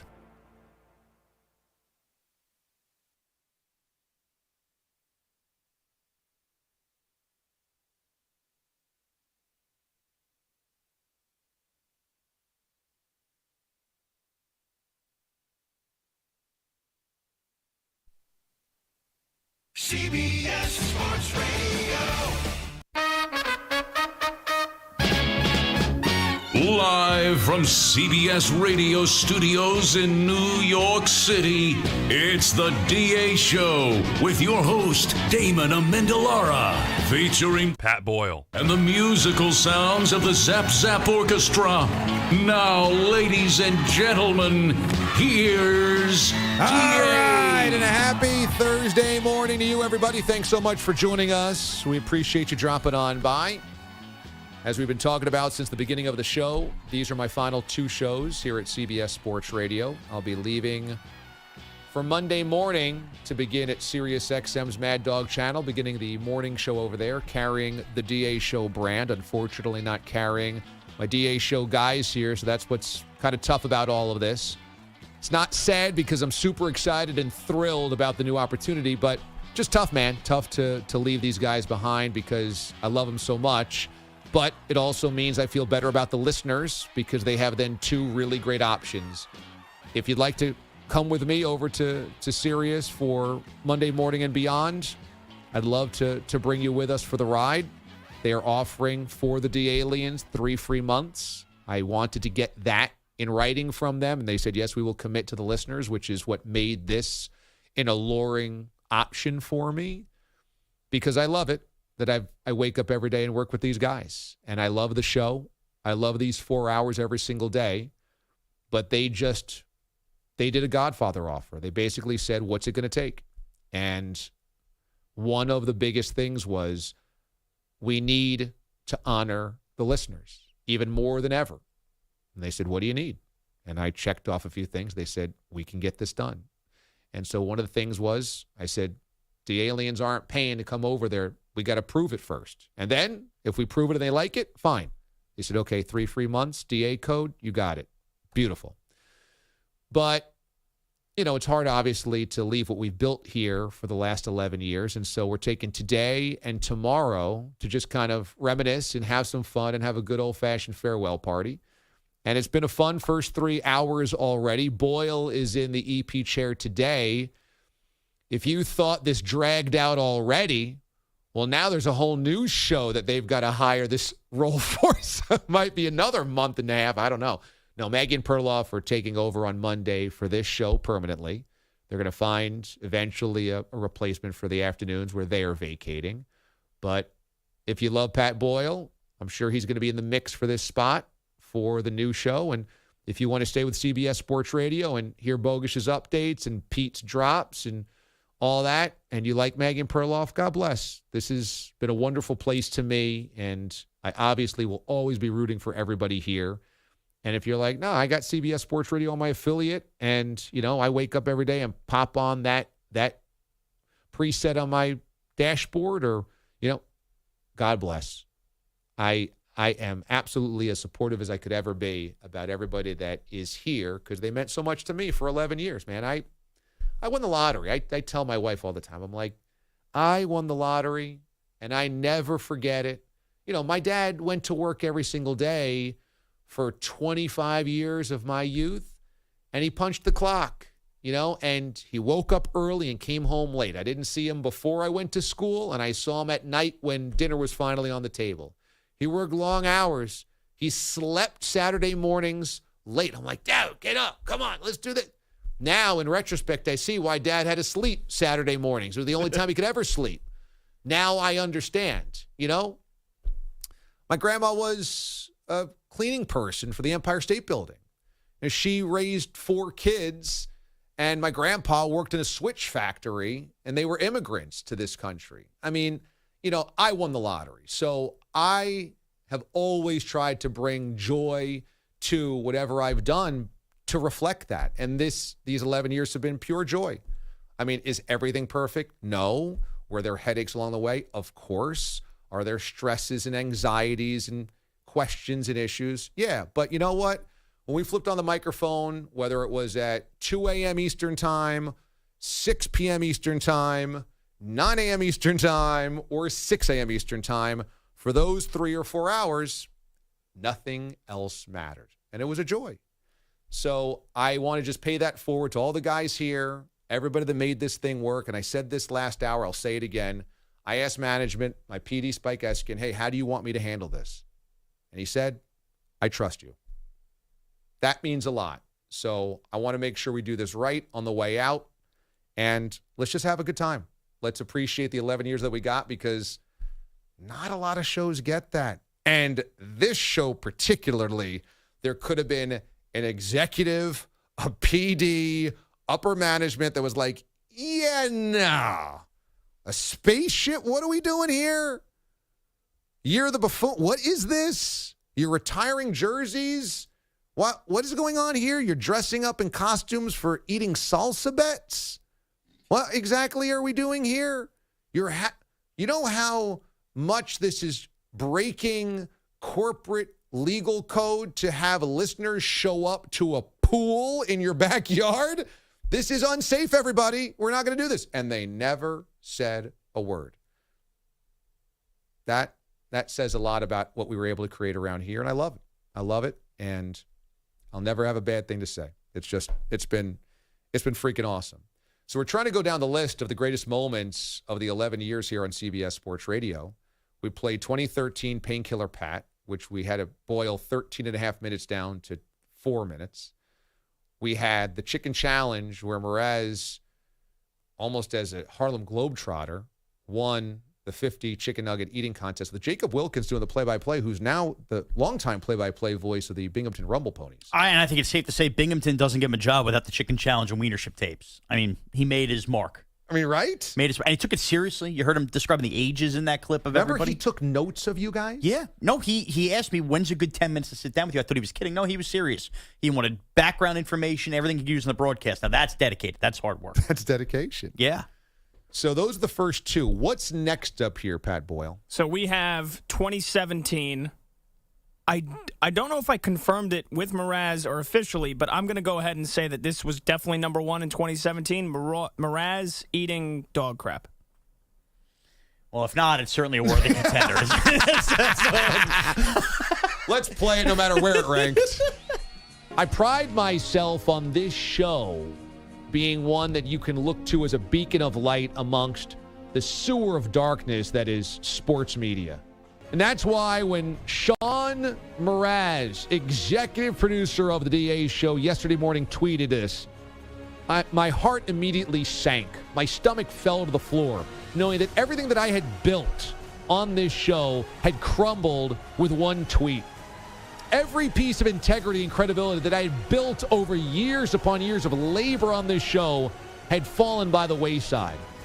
Because as Mraz tweeted yesterday, quote, newest low point of my life.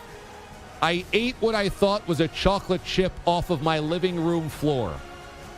Turns out it's a dropped dingleberry off of my dog. Mraz, I'm so ashamed. I don't know how we can move on, and I honestly wonder if this is not a fireable offense by the suits at CBS. I mean, this is a terrible decision not only to do it, but also to admit it. Well, it was me trying to be heroic to save my dog because dogs are allergic to chocolate. I'd been eating a chocolate chip granola bar to start the day, and I let my dog out. When I let him back in, I noticed he ran past me, and then he ran back, and I thought I had dropped the chocolate chip on the ground, so I rushed to pick it up and pop it in my mouth to save the dog from instant death from eating chocolate. Instead, only to realize that taste was not the chocolate.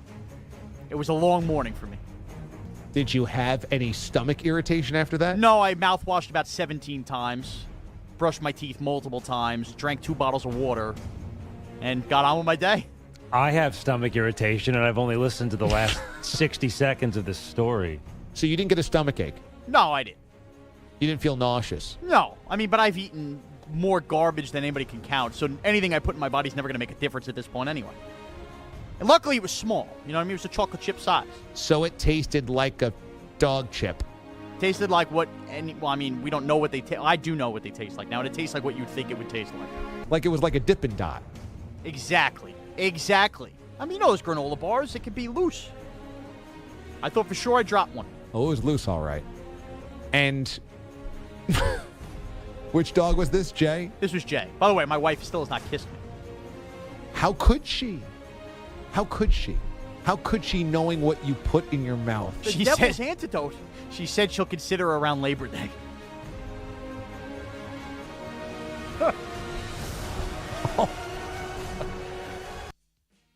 Oh my God, that's great. Couple quick anecdotes. My wife, I don't think, still has kissed me, and Jay would unfortunately pass away a year later, not from chocolate. But I extended his life by a year. And I kept coming back to, why would you tweet that? Why would you admit that? I didn't know what to do with myself. I couldn't believe what had just happened. D8, the fact that the exact shape of a chocolate chip from a granola bar I was eating would fall to the ground and it came off my dog's rump. I mean, it's one of those things where it's horrible that happening, but I value entertainment at the same time, and I think others probably could relate in that moment. Could they relate? Chocolate amongst dog owners is a big deal. Mm-hmm. You know not to let them need that and onions. So, in many ways, maybe I thought I'd be like a hero in the dog animal world, but as you guys pointed out, I still finally come to grips with this. I could have thrown it out. I didn't have to eat it. Yeah. Bogues, what do you think? Yeah, I mean, that's been my point from the beginning. You trying to save Jay, noble effort, but it didn't require popping something off the floor into your mouth. You could have just thrown it out, and it's the same ending would have happened. Jay would have been safe and sound, but you wouldn't have eaten a dog poop. Just the size and texture, it was uncanny. Can you still taste it? When you hear back the story, it's like one of those things where it comes back on your tongue a little bit. Do you remember like the consistency in your mouth? Yeah, it was like chocolate, but it wasn't the taste of chocolate. It was the taste of poo. But who knows what poo tastes like? It tastes like it smells? Look, when you bite into something, the smell evaporates into a taste form. That's the best way I can explain scientifically what happened there. What you smell is what you taste. Wait till you tell that story on the other station. They'll be mailing you bags of it. Well, we should get to that probably by August at this rate, the way I'm reusing material. I don't know. August is a long time from now. Maybe April? This is Maybe amazing. January? You're using the SAT bit. You're taking the SAT on the air. You did Doug Funny as Mike Glennon the other day. That was an Easter egg. He did Sierra liked me. They steal my drops for that too? Sierra is into me got written up by the trades. First of all, that was BS because I told Evan that story off air because Tiki was there with me. I did not know Evan was going to bring it up on air. When he did, you hear me immediately go, oh no, because all I'm thinking is not about the audience and my wife. Who cares? It's you guys. I go, they're going to hear it and go, I'm reusing material again. That was my oh no you heard in that clip. That's baloney. So you're seeing ghosts. I'm seeing ghosts, yeah. Every word that comes out of my mouth, I'm like, please don't let DA and Pete hear this, please.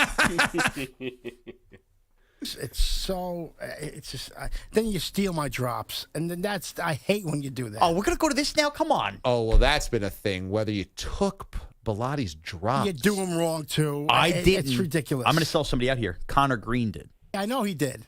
Connor Green fed them to our producer over there and said, if you want good Mraz stuff, right, use you steal this. Pete's drops.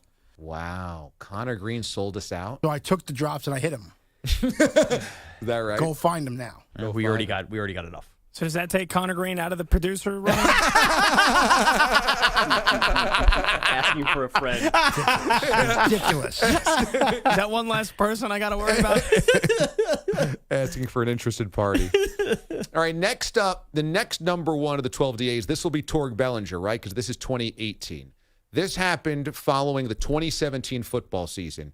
Remember when Carson Wentz blew out his ACL week 13 maybe against the Rams? He was going to be the NFL MVP. Eagles soaring to a 1 seed. Kenny Brock, our old friend from the overnights, old producer, came back, and he was like, oh, you had him on the PGP. And you said, how do you feel with now Carson Wentz, like the season's over, right? And he's like, it's over. I'm so depressed. My Eagles season is over. If Nick Foles wins a Super Bowl with this team, I will eat crow. I will literally eat crow because it's not going to happen. Ding, ding, ding. So we hid that away. Eagles go on this Cinderella magical run through the playoffs. Nick Foles throws for 400 yards in the Super Bowl. Philly special. He gets a statue for himself. And we're like, time to pay up, Brock. So I've got to literally find a crow to cook, which is way harder than you might think. I've got to reach out, and I grew up in kind of a rural area. I got to reach out to guys that I knew were hunters when I was growing up and say, like, not sure if you could get this for me, trap this for me. Where can I order this from? Hey, you wear flannel. You know where to get a crow? I mean, there's no way I could have acquired a crow, especially at the time I was living in Brooklyn. No crows to get around there. So I'm like, what the hell am I going to do? Then I got it. Then we had the guy that sent it to me on the show. Or did we? Torg Bellinger. Then we cooked it in a crock pot and had Kenny Brock eat it in studio. It's the number one of 2018 from the 12 Days of Christmas. Torg, good morning. Yeah. Yeah. Uh-huh. So it's crow season. Actually, now through the end of March, which we call around here, we call it March Madness, crow season, which is that happens when you don't cook the crow properly and you eat it. It starts to have an effect on your brain, on the frontal lobe. And so around here, sort of madness sets in with the undercooked crow, and so we call it March Madness. How would you suggest I cook this? I'm thinking about a crock pot. Have you ever actually eaten the crow? What kind of pot? A crock pot. No, I don't believe I know. I don't believe I know what kind of pot that is. That's how you get the March Madness. Oftentimes, is the crow's underboiled. That's what happened to my brother Bill, which makes me sad. I recommend smoking it with cherry wood, with a nice spice rub, maybe some cumin and some tarragon leaves, just kind of stuffed up under the wings of the crow, and then of course finish with some lemon zest. What happens if I don't have a smoker? Of course you could just go to your neighbor's place, and as they're burning up some growth, from the winter, then just put it on top of that. That's not a problem at all. If one neighbor's not burning the day you need to cook your crow, just ask your next neighbor when they're going to be burning and clearing. How does it taste? I heard it's kind of gamey. It's stringy. How does crow taste?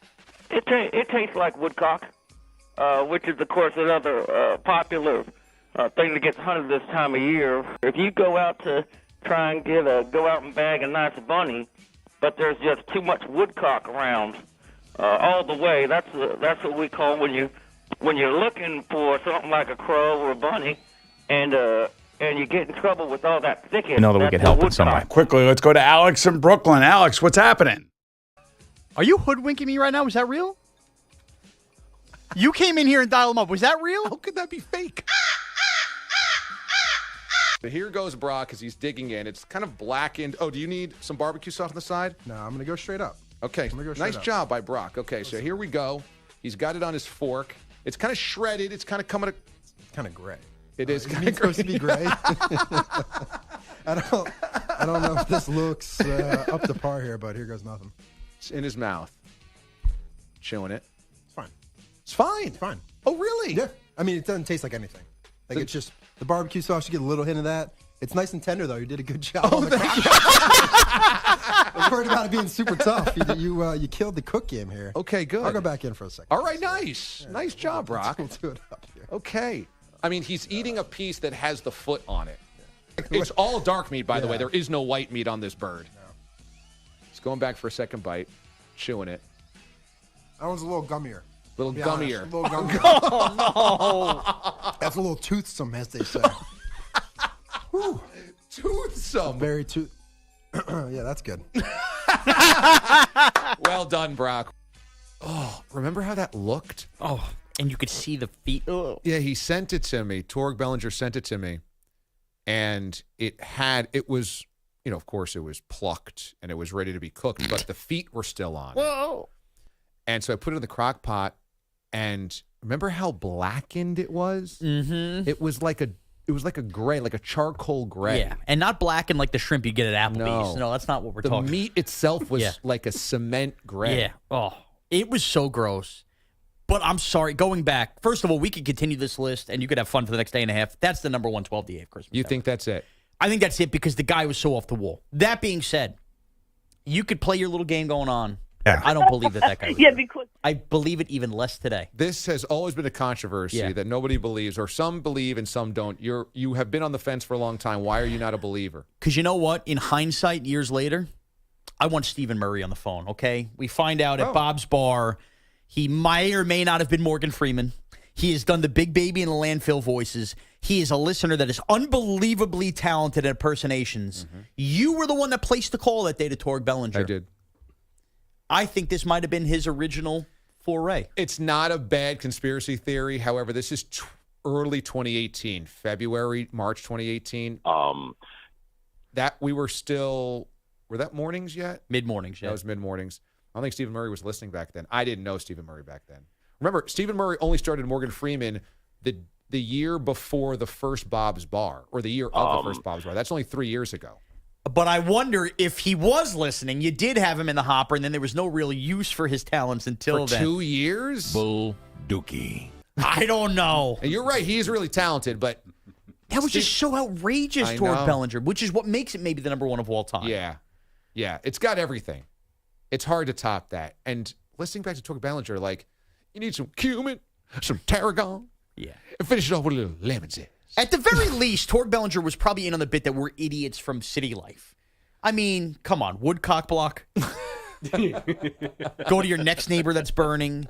If he is not a fake, he is somebody that's going, look at these idiots. I'm going to totally play the role of this. Yeah, he might have been trolling us as a bunch of... Yeah. It's one or the other. I don't know why that clip makes me so angry now. I just wish you would be honest with us. I am honest. Bogues, what's your thought? Is that the number one? I mean, it's really hard to beat. He invented March Madness, like we invented the Madden curse, the moniker. Yeah. So I mean, there's so many deep cuts in there. It makes zero sense. It begins with literally making somebody eat crow. I think at that point Kenny didn't work here anymore. No, he did not. So he had to come in. He'd been gone for like 3 years.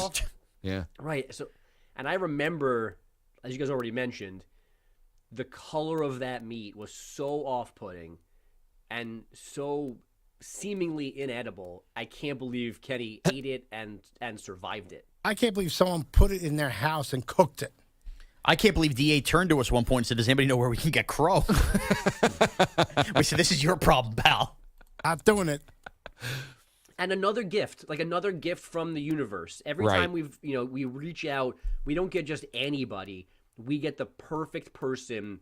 Like, even, Chicken Pesto Lady. Like, the person in the hallway didn't need to be a boss, attractive, the sexy voice, having the gumption to make a fat joke at Sean, and then comes in for the SAT. Like, every time, the universe did us so many favors, and this is probably the biggest, because you could have found a regular person who knew how to find and cook crow, but you found this dude.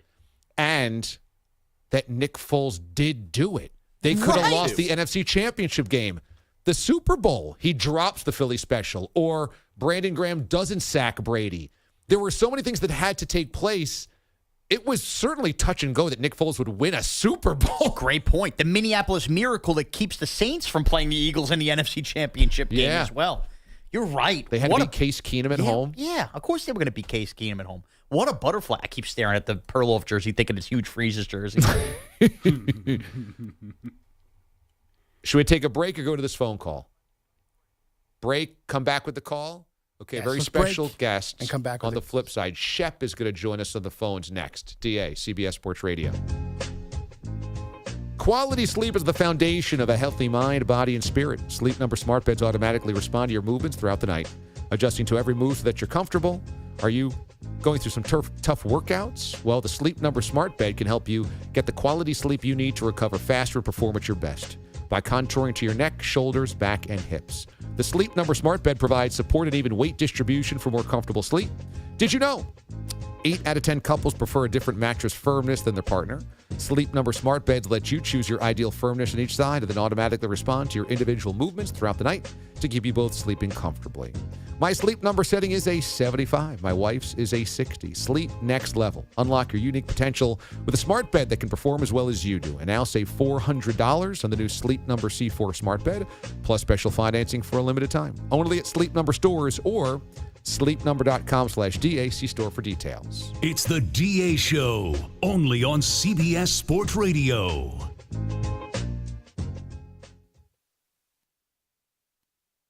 You're in a 4-minute break.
but he is entitled to those comments. In what world is the New York Jet head coach not talking to Joe Namath, but rather talking to Joe Beningo?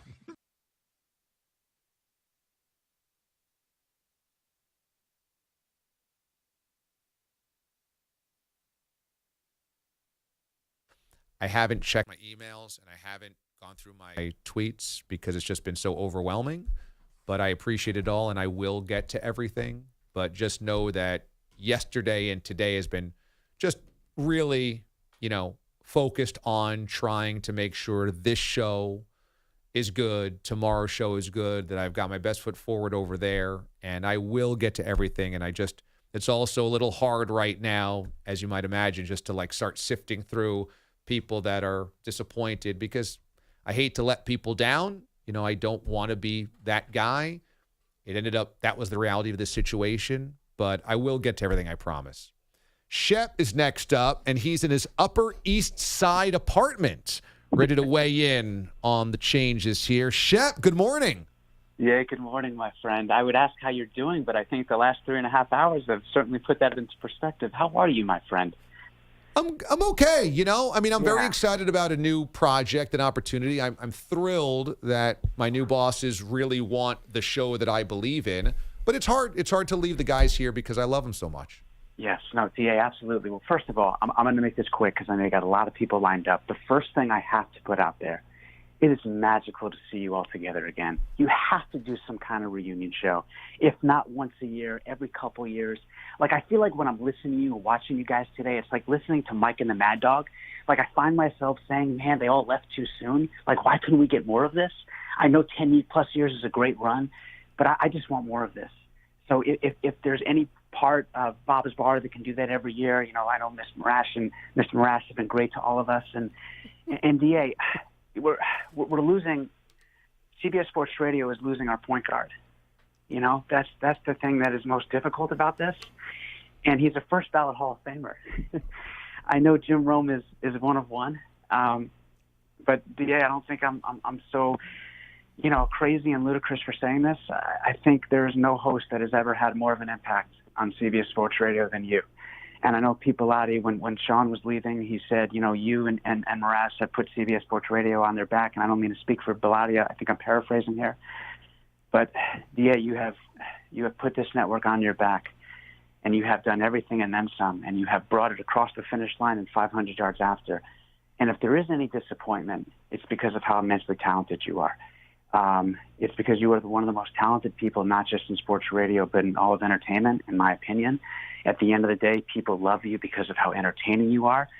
But, DA, can you just indulge me for about 30 more seconds because there's a story that I want to share with everyone. Sure. This is great. I would never cut you off short of this phone call. I feel good, man. Okay. I'm gonna send this to my agent. Oh, well, listen, guys, and by the way, I know I'm not exactly reading the room right now because I know it's been a lot of laughs this morning, so I apologize for completely shifting and pivoting, but nonetheless, so DA obviously hosts 4 hours, 5 days a week. That's exhausting. Then he does a Sunday morning football show, if he's not already doing something on WFAN. So he's hosting 6 days every single week. I brought 3 kids from Manhattan Youth that are inner city students that can barely read. And they always wanted to see what it's like to witness a live broadcast, whether it be radio or television. And I pitched this to about 3 or 4 different shows. 3 shows said absolutely not. It's really not the right environment to have middle school kids come around. The reality is there's so much that goes into it. It's just going to take away from the host concentration. DA not only said that's okay, that I could bring these 3 kids by, but he insisted. DA does his Sunday morning football show for 2 hours after, again, doing 5 days a week, a morning show, 4 hours every single day. He spends 2 hours with Mamadou, T, and Alex. He gives them 2 hours of his time afterwards. And to see the smiles on their faces and to then talk to their parents afterwards and for them to say, you changed my kid's life today. DA, you don't just talk sports. You don't just talk a great game. You live it. I know you mentioned punishment, and sometimes this industry can be stressful, and sometimes there can be headaches. I admit I was a part of those at times. I apologize.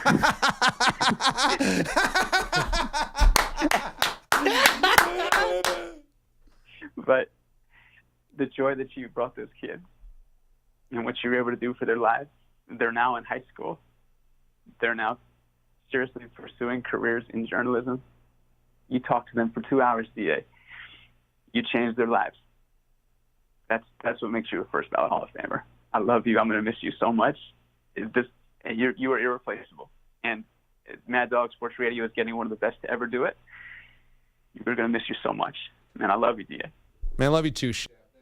Thank you so much. That is so kind of you to say. And, you know, the thing that I love about Shep is that he is so authentic and he wears his heart on his sleeve. And he's so okay talking about things that people sometimes, you know, put a cloak over. And in sports, we're supposed to be macho and physical and masculine. And, you know, Shep he's okay putting the guard down. And so that truly means a lot. And I remember those kids. They were amazing kids. And that's what I'm talking about. I mean, I forget it. Like, I could be fired tomorrow, which who knows? Maybe this is exactly what it is. Maybe they're just pushing me out the door here. But like I did everything I ever wanted to in this industry, and I could go home tomorrow and be like, hey, you know, I got to do it. I got to live the dream. And so that's why this isn't sad, is because I got to live the dream, and it gets to keep going starting on Monday. But my whole thing has been to share this joy and this luck that I got. And those kids, if they needed me, I was there for them. And that's, you know, that was like Little Mo. Like, it wasn't ever, how do we fit this into the day? How do we make this work? It was like, of course I'm going to be there. And of course, however long I need to be there, I'll be there. And you let everything else take care of itself, because those are the important people. Those are the important things. And what you end up finding out when you help other people, I can't even say I was helping them necessarily, but they were looking forward to having an exciting day and seeing what a media company's all about or whatever, is that you get so much more out of those experiences than you ever put in.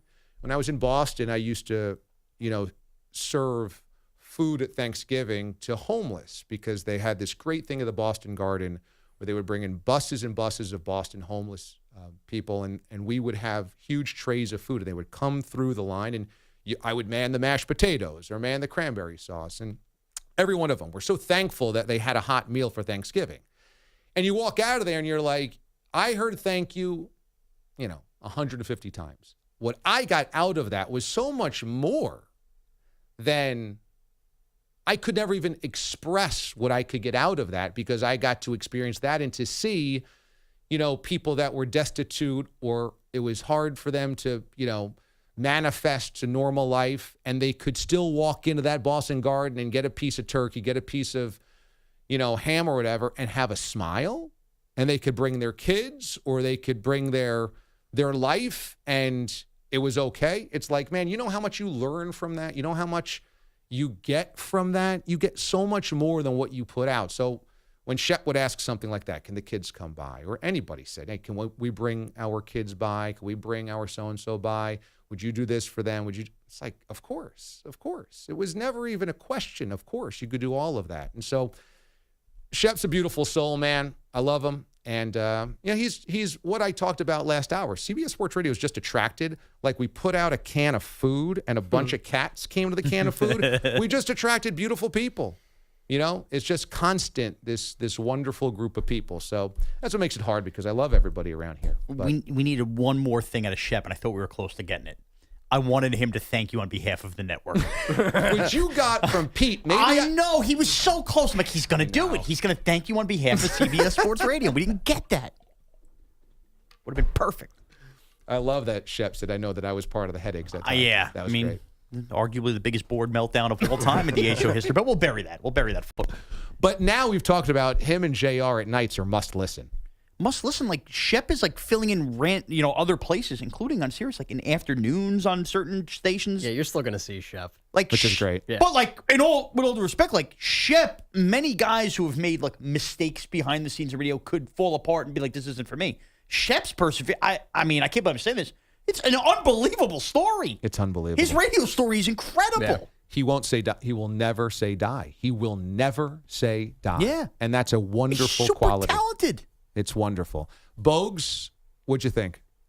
I mean, who had Shep crying first? I mean, making us feel insufficient for not having enough emotion. But, I mean, again, you're right. Shep is an amazing person. He could have worked other places. He left once and came back because he had the to be near Memphis us. Central School District broke him a little Yeah. bit, so he had to come back. And let's be honest, our bench was weak here anyway. We needed to fill it for him to come back. It was really cool to hear from him. I mean, of all the things, Galaxy of Stars continues as Schwartz files out. Caserta files in mid-shift. Oh, wait, Schwartz not doing an update this hour? I don't think this has ever happened. Mid-shift, we're switching up. Pete was so PO'd at the last Schwartz update. He said, "You're out of here. That's the last one, dude. We're getting Caserta in." So I'm unaware of the plans. I've just come in here for this. Is Schwartz supposed to be doing an update right now? No. Okay, I thought this really happened. No, it's all good. No. Oh, okay. No, it's supposed to be me, but it's not. So Greg is starting now because Schwartz had to leave, but Greg couldn't come in earlier, so that's why Schwartz was here in the first place. Yep. I made things very complicated today. Okay. Wow, I really thought something happened in the last 45 minutes till Schwartz to get out of here. Yeah, Pete said take a hike. Hit the showers. We've heard enough of MLB scores. Yeah, well, Greg, if you have 7 MLB cuts, Pete would love to hear them. Yeah, I've got Ronald Acuna stealing his 70th base. I've got a couple of wild card races. Perhaps a stunt to a news we've done already. Yeah, we might do that. I just want Have to you tell heard of a the Nut story. Wagon? There's a story. Nut bus. Somebody was asking me about working on the overnights, and I'll never forget one time we had one of the news guys go out, and he got Red Lobster for us, and he was gone for like an hour. We were like, where is this guy? And then he came back later. He's like, sorry it took me so long. That's a great story. Unbelievable moment. I listened on the way in this morning. I was explaining to Erin about this show, and it's like, man, I'm really not going to be coming in here all that much anymore now that you're leaving. I mean, I've said before, like the reason why I'm still coming in here was to do this show. And I will never forget a few months management ago. loves hearing this from Caserta. I'll never forget a few months another ago. job you could do. Boyle, put in your resume right now. This was back in March or April, and I said to you guys, like, when do you guys think the next Super Bowl trip's going to be? And you both started laughing, like, yeah, we're still a show. And then, boom, done. And then I got the text from Bogish the other day. And it was good to hear it from him as opposed to Twitter or the New York Post. It was good to hear it from Bogish. So I was stunned to a news when I found this out 2 days ago. Boss was going to love it. You said Bogus revealed secrets, huh? Yeah, it was good to get it. And that when he asked when we're going to the Super Bowl, we laughed. We laughed. Well, to be fair, yeah. to be fair, the next felt like a million Super Bowls were lined up for the West Coast, and I think we just kind of knew they weren't sending us there at 3 a.m. And it makes me really annoyed now that I didn't go to Bob's Bar this year, that I changed my plans last minute. A lot of people feel that way now. But like I said to Sean in the newsroom, his idea for the YouTube show, the annual get-together, is spot on. I love that idea. Does not need to be changed. But yeah, I mean, definitely feeling it the last day or two. And again, just look at the response from people that have, responded to your posts and things like that. That tells you all you need to know. But yeah, man, it's very disappointing. I actually called my dad because he obviously listens and he's a fan. Papa Caserta. And I said, listen, as somebody that knows radio and duos and people that break up, yeah, you always think that's disappointing. But then to be a small part of this and to have that happen in my own life is, it's tough. Yeah. It really is, because I always laughed coming in here. That's what it was, and I've said before, sports talk to me, but careful. Still pays the bills. Caserta's amazing. But you're as good as it gets, man. And Thanks, dude. I'm happy to call you a friend, and I'm really happy that you guys incorporated me into this because I loved it, and I'm going to be listening Monday morning. So keep crushing it. Right on, man. Thank you, Caserta. Of course. Who are you listening to Monday morning? In the middle of this, Pete's like he's got a minute left. Yeah, Wrap it up. He's basically you got like a minute, so if you want to give a quick minute recap of everything.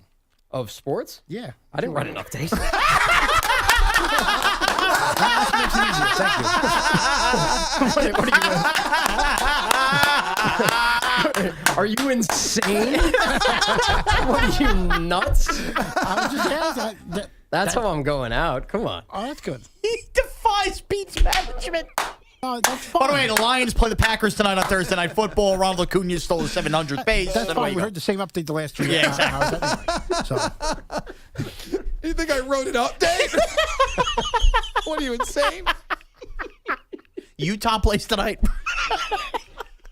That would be tomorrow And night. Caserta leaves. Caserta just Take care, Greg. pulled the pin on the grenade. See you at the reunion show.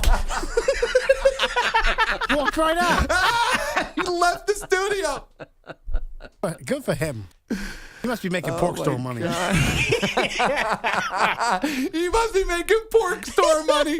Great line. I didn't write an update. Are you insane? He sat out there for the last hour. At the update desk. At the computer. I would have just had him in here BSing. Nary a word. Mraz's idea is a great one. We'll reset it coming up here next. DA, CBS Sports Radio. Almanac warns of a super snowy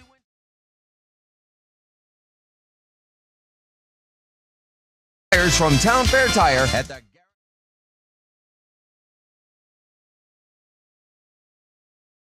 the Tires.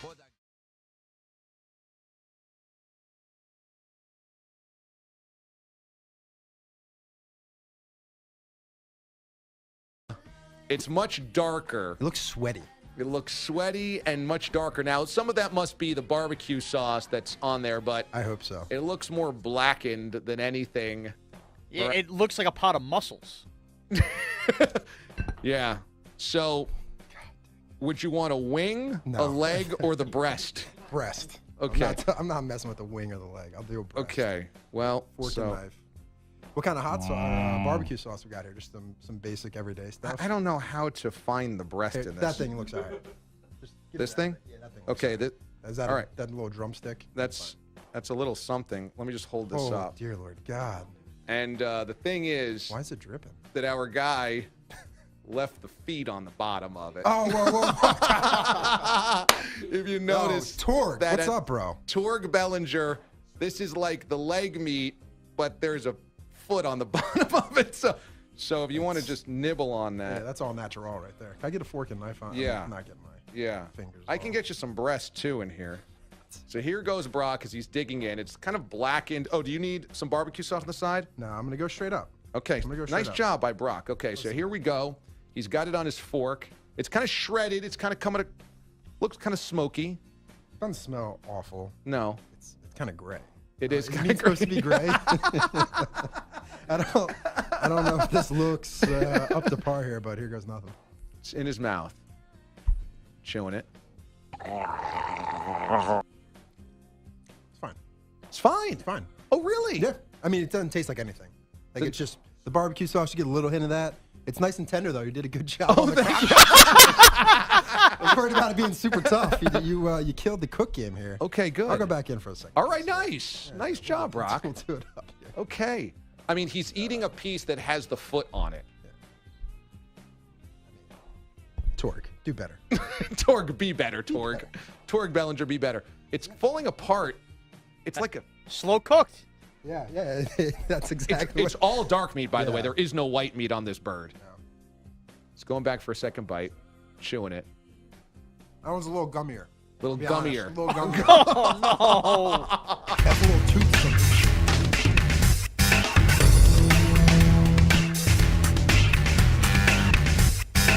2 minutes remaining.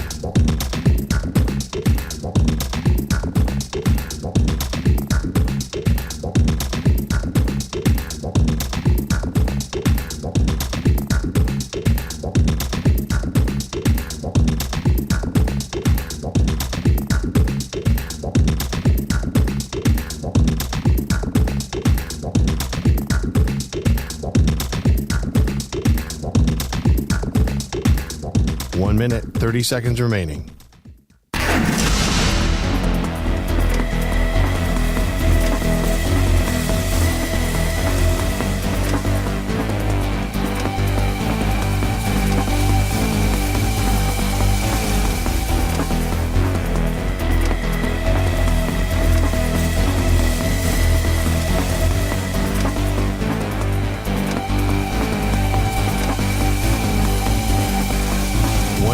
Remaining.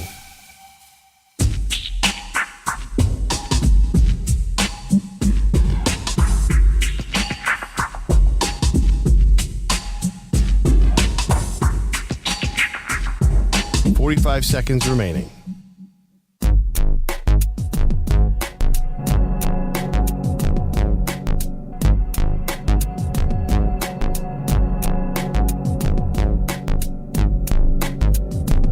Seconds remaining.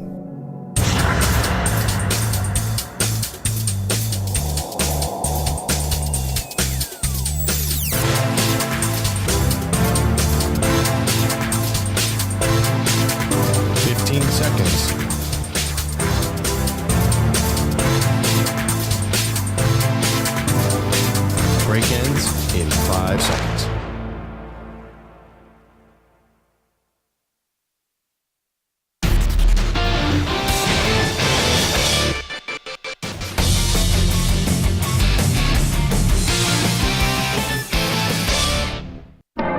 It's new on CBS. We've got it all together. It's the DA Show on CBS Sports Radio. All right, and a happy Thursday to you as we put the finishing touches on this edition of the DA. One of the things I'm most proud of is our simulcast, our digital stream that was eventually aired all day on YouTube, or it aired the full 4 hours on YouTube and on Twitch and at watchda.com.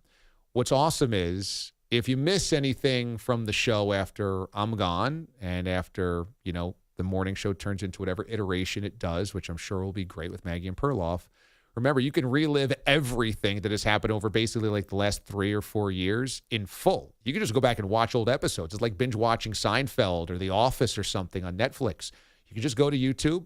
You have to sit through dated sports takes, but you can watch full episodes of the show for free on YouTube. So I think it's pretty cool. And Miraz's idea is awesome. Miraz obviously going down to WFAN, and then I'll be heading over to Sirius XM starting on Monday, and Maggie and Perloff take over these airwaves on Monday as well.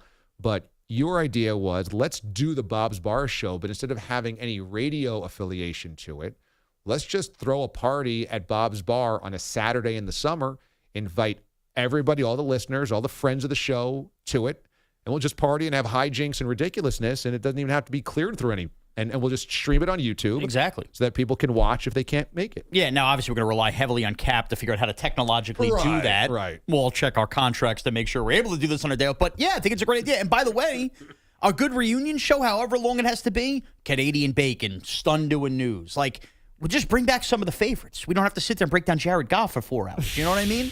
And then nobody's going to stop us from drinking while on the air, too, That's if right. we're doing our own thing on a Saturday. And we just have a plan. It's a good way to bring everybody together, and we're not worried about taking off and angering our employers because we're doing it on our day off. Yeah, so we don't have to clear this through corporate. No.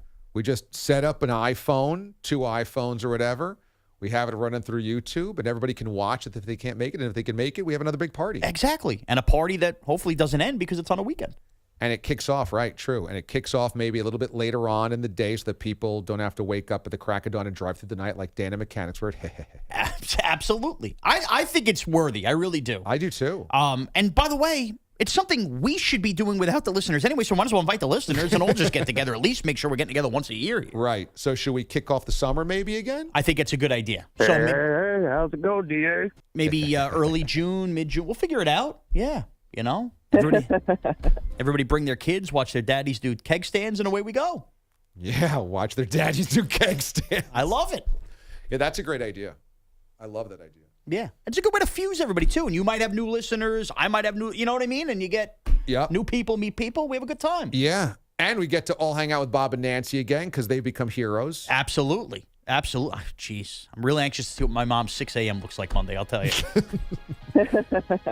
All right, that'll do it for us this morning here on the DA Show. I'm back tomorrow, so we get another episode of this extravaganza. But thanks so much to Miraz for dropping on by and coming in early to hang out with us all day today. Thank you. Thanks to executive producer Pat Boyle. Thanks to Pete the Body Bilotti on the Wheels of Steel and audio director. Thanks to Andrew Bogish. And thanks to Schwartz and Caserta on pseudo headlines. And Andrew Kaplan, the Wizard of Watch DA. Be good to one another. We'll see you tomorrow. I'm DA, the Mothership Disconnect.